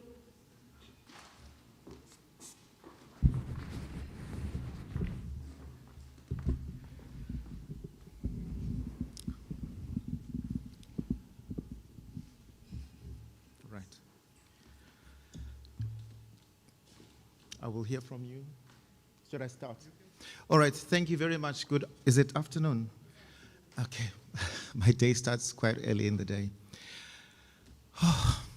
You know, when I have to speak to youth and youth programs, I actually get very emotional, and if I do lose it, if I get possessed by the spirits, so please come and hold me, because I tend to have trances and things, and I might end up losing control. So please be careful, come and hold me should I be possessed by the spirits. Because this is a topic that I'm very passionate about. My name is Monwabisi, my surname is Ngomentaba. I work for the City of Cape Town. I'm the head of corporate projects, and one of the portfolios there is student programs. And I'm here today on the capacity to represent the training and development for the City of Cape Town. As I say, this is a topic that I'm very passionate about. And I've had quite a number of contributions from the speakers who are here. I mean, something very profound that one of my colleagues spoke about was she had a master's degree and she had to do filing. And I have been involved in youth programs, I think almost for the rest of my life, because I began my career as a teacher. So hence I say, when you start talking about youth development, it starts from being a teacher. And I'm still a teacher even now because I work for training and development for the city now. So I train out of school people and design programs for the development of our citizens of Cape Town, as well as internally to the City of Cape Town. We do the planning for all the careers within the city and the training of our employees as well as the citizens of Cape Town. And that is driven by the IDP, which is the Integrated Development Plan, which I'm going to talk to now without taking much of your time, because I can talk the whole day on this topic. You can go to the next slide. So the request for this session was for me to talk to what are the youth work opportunities that the City of Cape Town has. So I've just prepared a very short presentation just to take you through to what we do as the city and what are those opportunities. I'll just give you a short background, which is I'm going to talk to right now. Secondly, I'm going to talk to what opportunities are there. And then I'm going to talk to learnerships, very popular amongst the youth. Again, these are opportunities that we never had in our times. I always talk and say, what a blessed youth generation that South Africa has these days. The opportunities, guys, that you have are amazing. When I did my matric, in fact, the school where I did my matric is still having no electricity as we speak. I had no library. I knew nothing about a library. In fact, when I went to university, I didn't even know how to find a book at a library because I didn't know what a library is. But look at me today. I'm heading a training component for the city of Cape Town with more than 4 million citizens. And I come from a school that didn't even have a library. And even today, my school where I went to still does not have a library. But I'm able to tell people today how to use a library and where to find a book and how to read a book and how to write a book. And yet I never had a book, not even in my family. Nobody had a degree even today. My parents never had a degree. So it just tells you what the powerful message that my colleague said there, to say it's about dedication, especially when I speak to youth. That's why I say, let me not talk, because I'm going to lose it again. So learnerships are very popular with the youth because it's an opportunity that gives you a step in the right direction when you want to knock to look for a job. I'm going to tell you those. And I'm going to talk to Infrastructure Skills Development Grant, which is what the City of Cape Town is implementing as well on behalf of the National Treasury. I'll talk to that. You can go to the next slide. I've just indicated that all municipalities in the country exist because there's what is called an IDP. It's an Integrated Development Plan. When you see where we come from, be it in the townships where I stay, be it in the suburbs, you will see city officials talking to people in the halls, saying, there's a meeting there, we're calling all abahlali or residents to come and listen. That is the process which is called the consultative process, which the city undergoes in order to establish what sort of key challenges are each community is facing. And one of those challenges is to look into youth development programs. So we synthesize all that information that comes from the citizens and the residents of Cape Town to understand what are the key challenges in Khayelitsha versus in Constantia versus in Mitchell's Plain versus in Plattekloof versus Parklands, West Coast.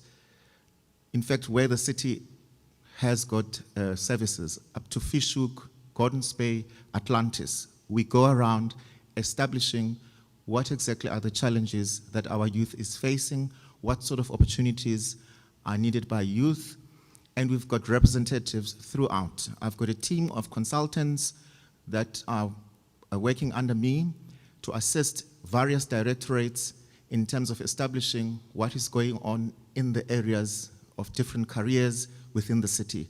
So that's the work that we do, and we go around establishing that. So documents that we produce are very consultative throughout that IDP document. So some of you, please get used to these documents. I know people are going to say, oh, Monobisi, you're being too academic. Young people have got phones. Just don't play TikTok only on those phones. Don't play Facebook. Use Google. Google the word IDP for municipalities and read that. There's a lot of information out there, young people, which you can utilize to change our lives and to change of those that are close to us, even our families. It's available on our phones. Most of you have got WhatsApps. These days you can register on a WhatsApp, free things, and you just get information flowing into your phone. So that IDP is a document which the city uses to guide itself in its interventions that are needed by the citizens, which is you around this table, or sorry, around this conference. And what are we doing? It says there, these opportunities consist of what? Graduate internship programs, external financial support, work-integrated learning, in-service training, skills programs, learnerships and apprentices. And I say that these learning opportunities are created for the unemployed youth, which contribute to job creation. Okay, these are job creation initiatives and for the provision of work exposure to trainees and graduates. So currently, as I speak to you, we have about 689 unemployed students as the city, okay? 694 apprentices as the city. Apprentices, I'm going to take you through what are apprentices. When I talk about 689, those are the students from the city's communities whom we are funding their bursaries. 689. If I can tell you how many millions are those, because we're paying their accommodation, we're paying their fees, we're paying their tuition, we're paying, some of them, we're paying meals for them, because depending on their social circumstances, some of the students, we have to subsidize even their meals, colleagues and ladies and gentlemen. So the city is paying millions and millions just to ensure that the citizens, so that's 689, just take your calculator and estimate how much is a qualification and how much is residence for UCT, Stellenbosch, CPUT, and all of that, when you have to pay for 689 people a year and pay for their transport. Some of them we have to pay for transport as well. So those are the opportunities we have as a city, and these are opportunities that we offer, and I'll tell you how we do it. We can go to the next slide. This is just a blah blah. I just put it as I was sitting there as well. Because I'm a person that likes to contextualize things, okay? Just to give you background, what is happening in the world, so that you do not think this is a situation that is in Cape Town only. You need to understand as young people that you do not exist in isolation. You exist in a global world. And I think today, what we're going through, which is the pandemic, has shown us that the world is a small, tiny little thing, isn't it? The pandemic has shown us that the world is so tiny. It's very tiny. Look at us today. We all have masks. Who knew? So we live in a global world. So as young people, consider yourself again as 1 in a billion. And when you look at the challenges, you must fight and say, I want to be the best out of that billion. This is not to discourage you, but it's just to show you that when you think of those opportunities, I like her, she mentioned the fact that she would want to start a home for the disabled. That's what you said.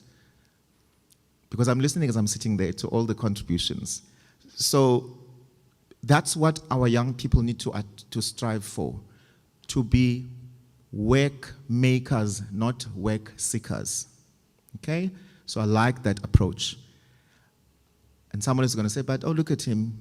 He's wearing a suit, he's working for the city, but he doesn't want us to come and work. It's because the global situation has changed. Look at what is happening. Labor participation is decreasing globally. You need to know that as young people. It's not you only. This is for youth. It says, young people in employment is decreasing.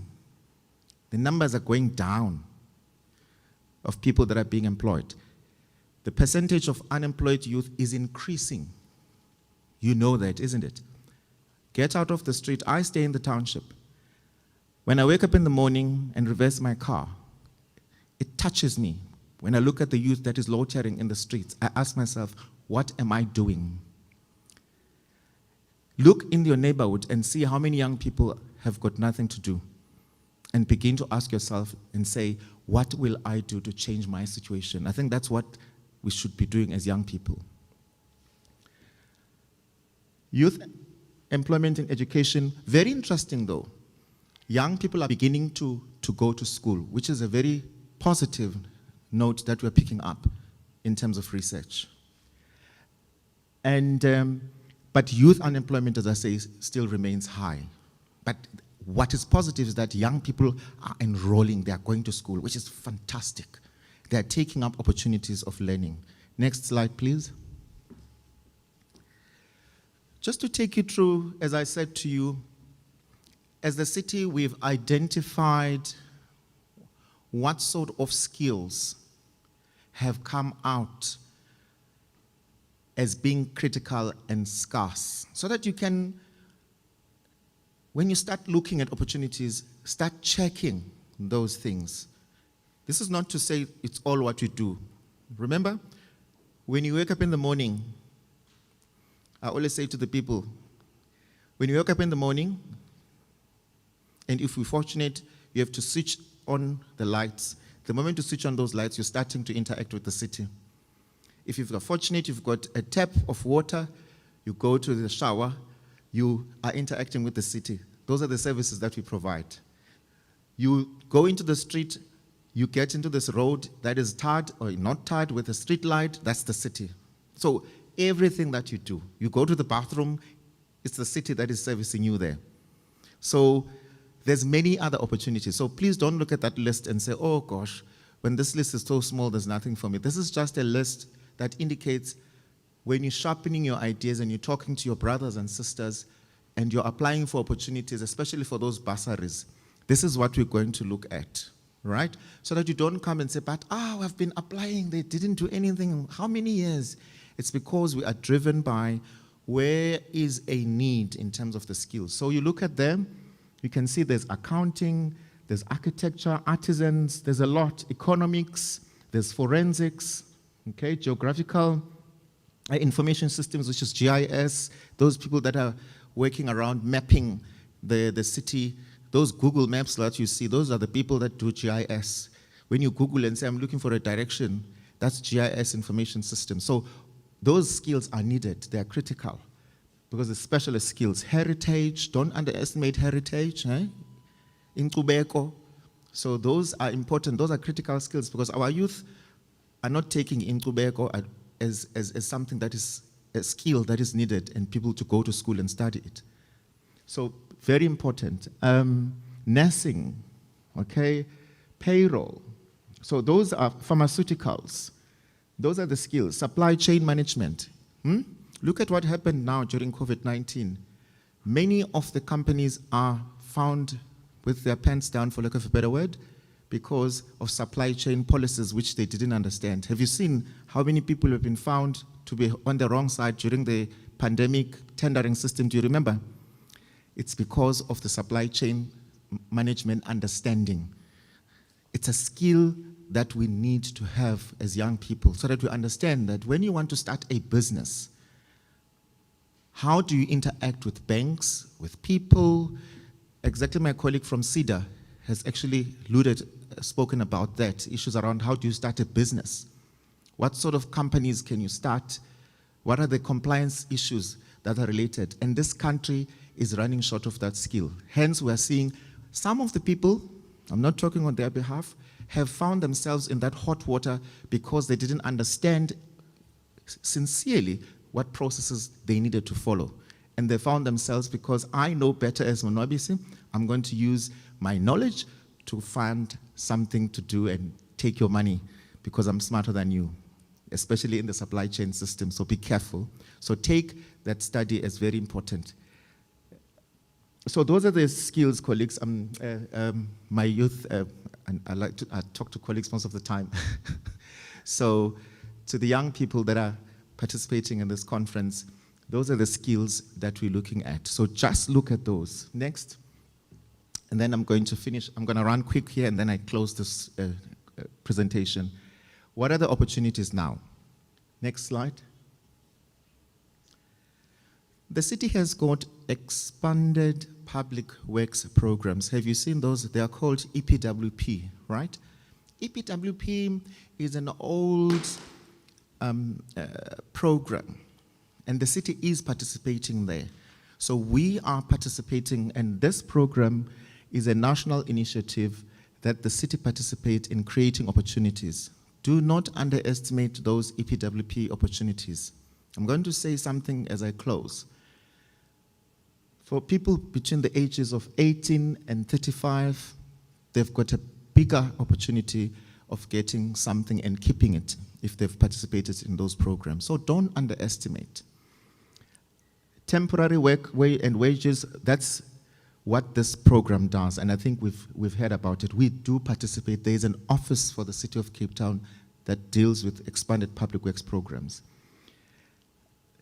Very importantly is the bottom one that says external trainee programs, okay?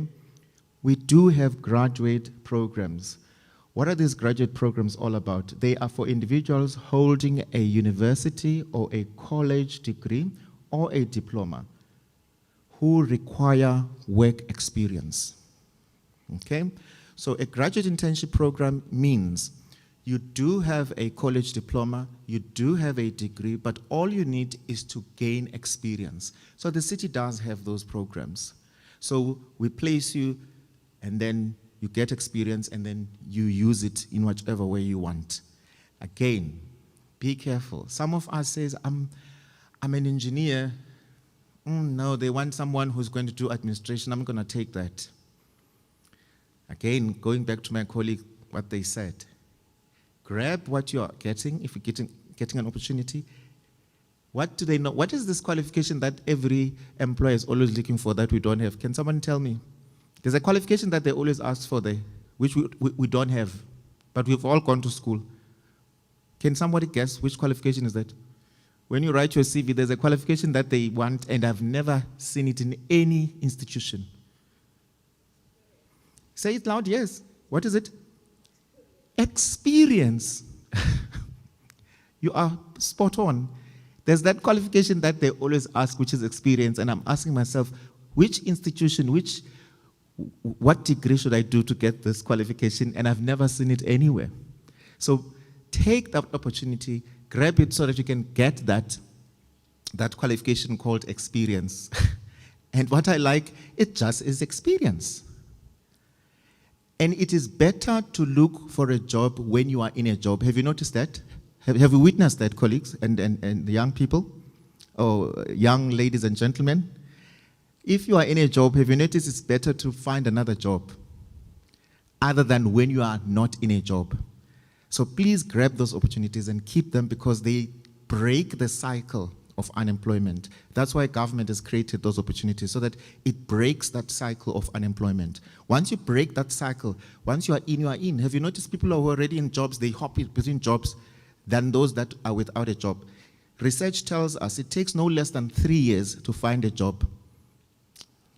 No less than 3 years. Should you leave that cycle to go back into the cycle, it's not easy. And research tells us that any young person in this country who gets and keeps an opportunity for 12 months has got 85% chances of retaining that position permanently. That's research. Any young person, you can go and read your research.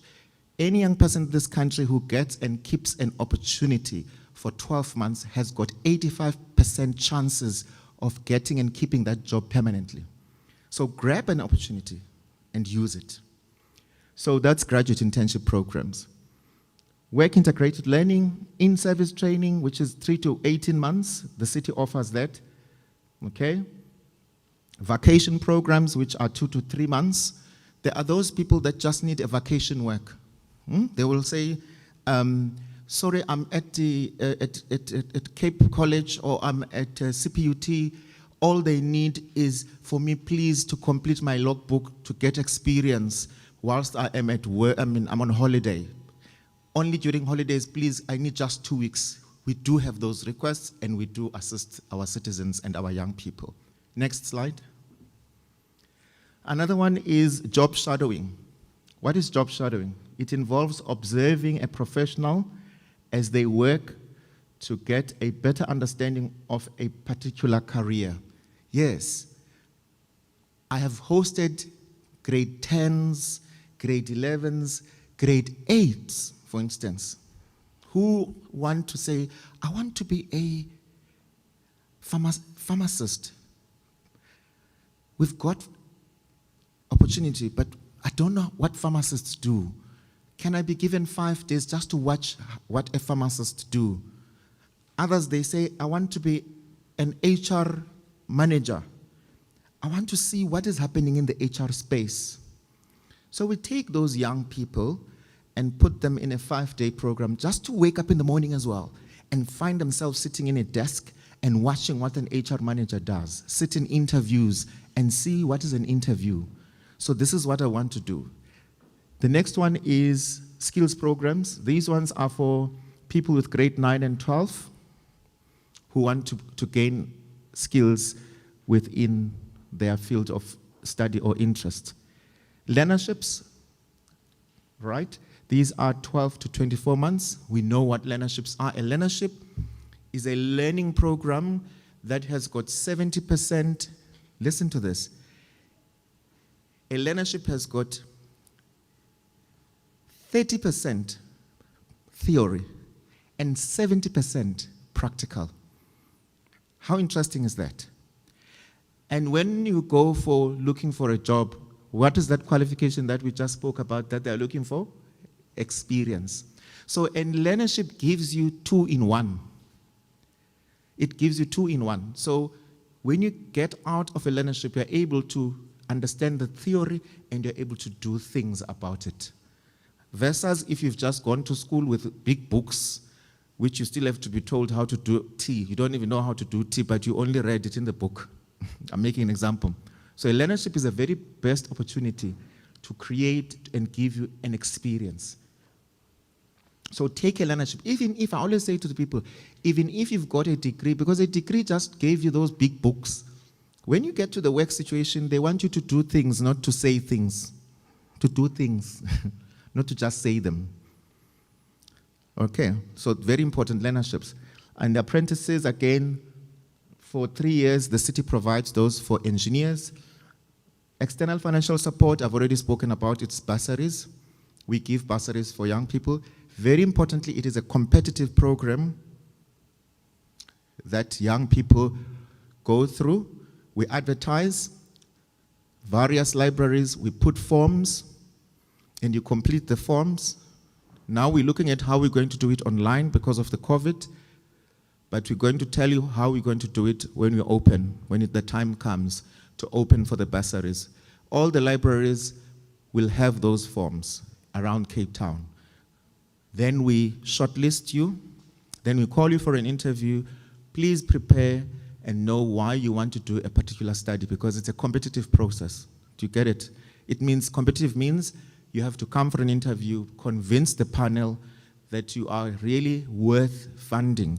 Remember, the money that we're funding you with is citizens' money. You get it, ne? It's all the taxpayers and ratepayers' money. So we need to understand, why are we paying for those fees for yourself, okay? Next slide. Then, okay. Next slide, yeah. Is it stuck?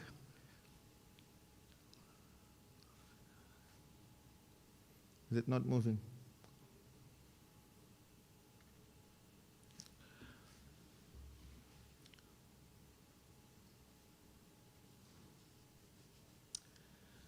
Learnerships for unemployed, disabled persons. We have people, we've got a target that you need to achieve of placing persons with disabilities. Please encourage everyone, because we've got a target as a city to place unemployed youth with disabilities. Let them not doubt themselves. Everyone with a disability, we've got an opportunity, and we always struggle when it comes to persons with disabilities. So we do have those programs, and it's at learnerships level. In fact, we're starting with another one very soon. We just did interviews in Belleville for persons with disabilities. Next one. I spoke about the infrastructure skills development. This one is funded by National Treasury. It's meant, again, for young people or for youth that are doing degrees in engineering, mostly, and other qualifications that are professional qualifications and that need a skill and a certification as a professional in a particular space, e.g., mostly engineers. Someone needs to register as an artisan on something. So that program, for instance, we've got those students whom we are hosting, okay? 74 in total that we've got. For instance, now we've absorbed 30 of those. So that shows that out of 70, 30 is sure of getting a job in that program. Can you see? It works. Out of 70, 30 is going to get jobs. I think that's the last slide. Yes, thank you. Some of you are going to ask, but how do we get hold of you?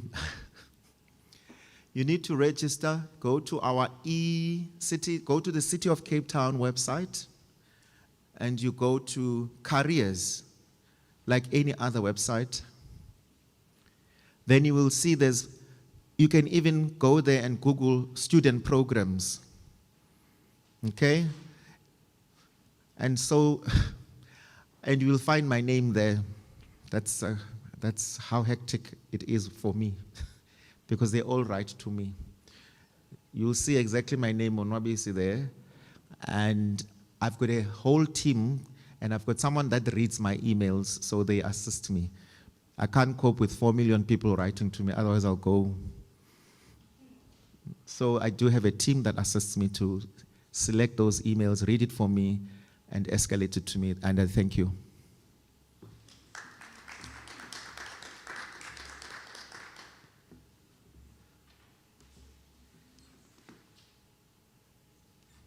Any questions in the room for our HR? I see a hand there.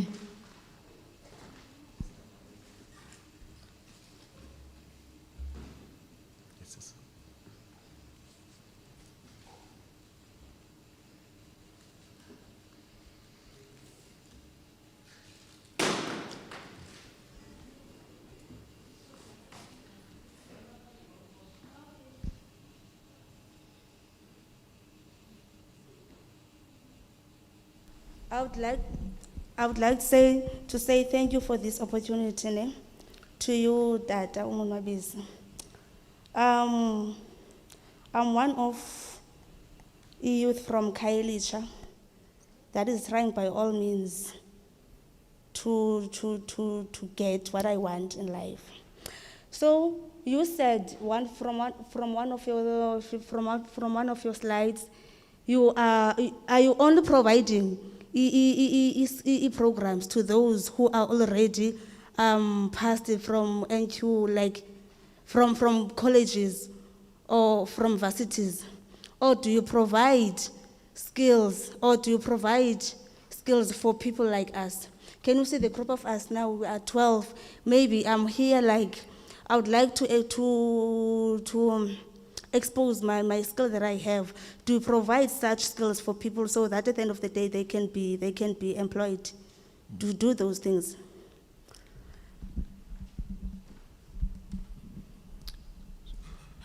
Yes, as I said, the City of Cape Town provides opportunities for employed, unemployed, from all the grades. If you remember, I said I sometimes host those who are doing grade 10 for 5 days, sometimes 10 days.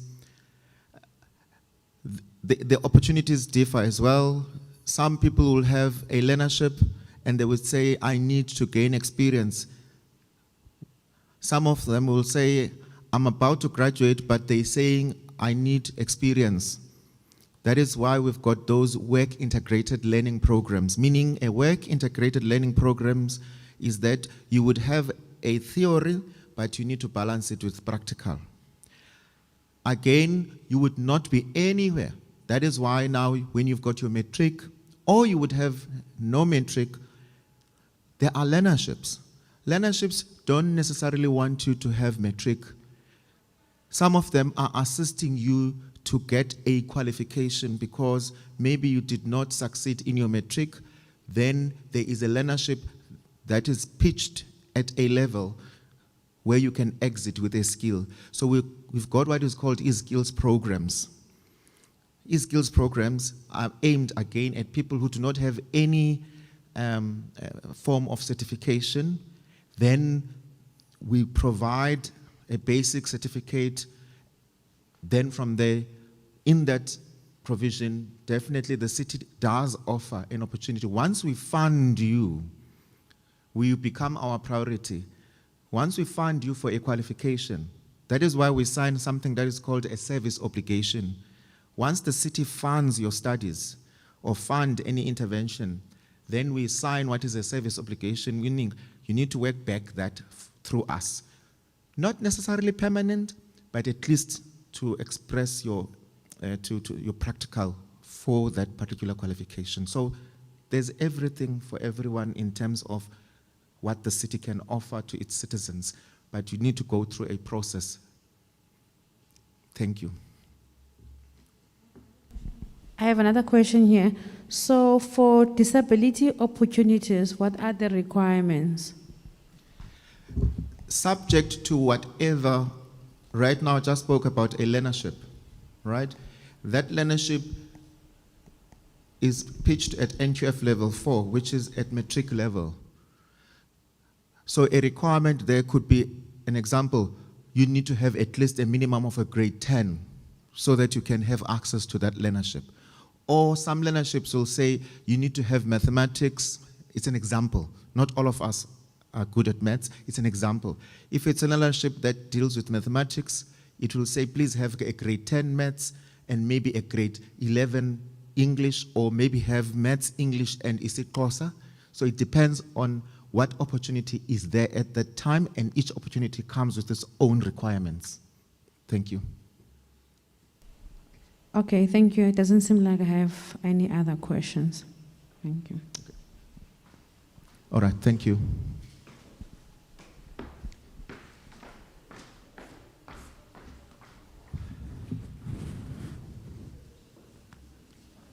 Can I use this one? This one's a bit high. Okay.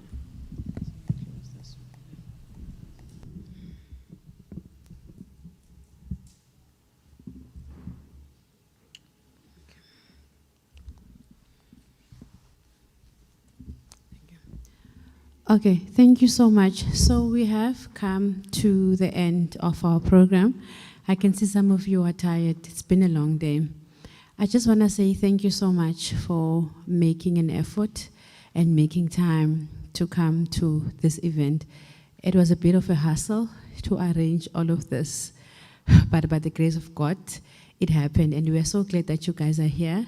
And we are hoping that you got like itwan umpako or ipatkos from this event. So you're gonna go home, do your homework, revisit some of the sites that were presented here, some of the things that were presented. Just go back and see what is for you.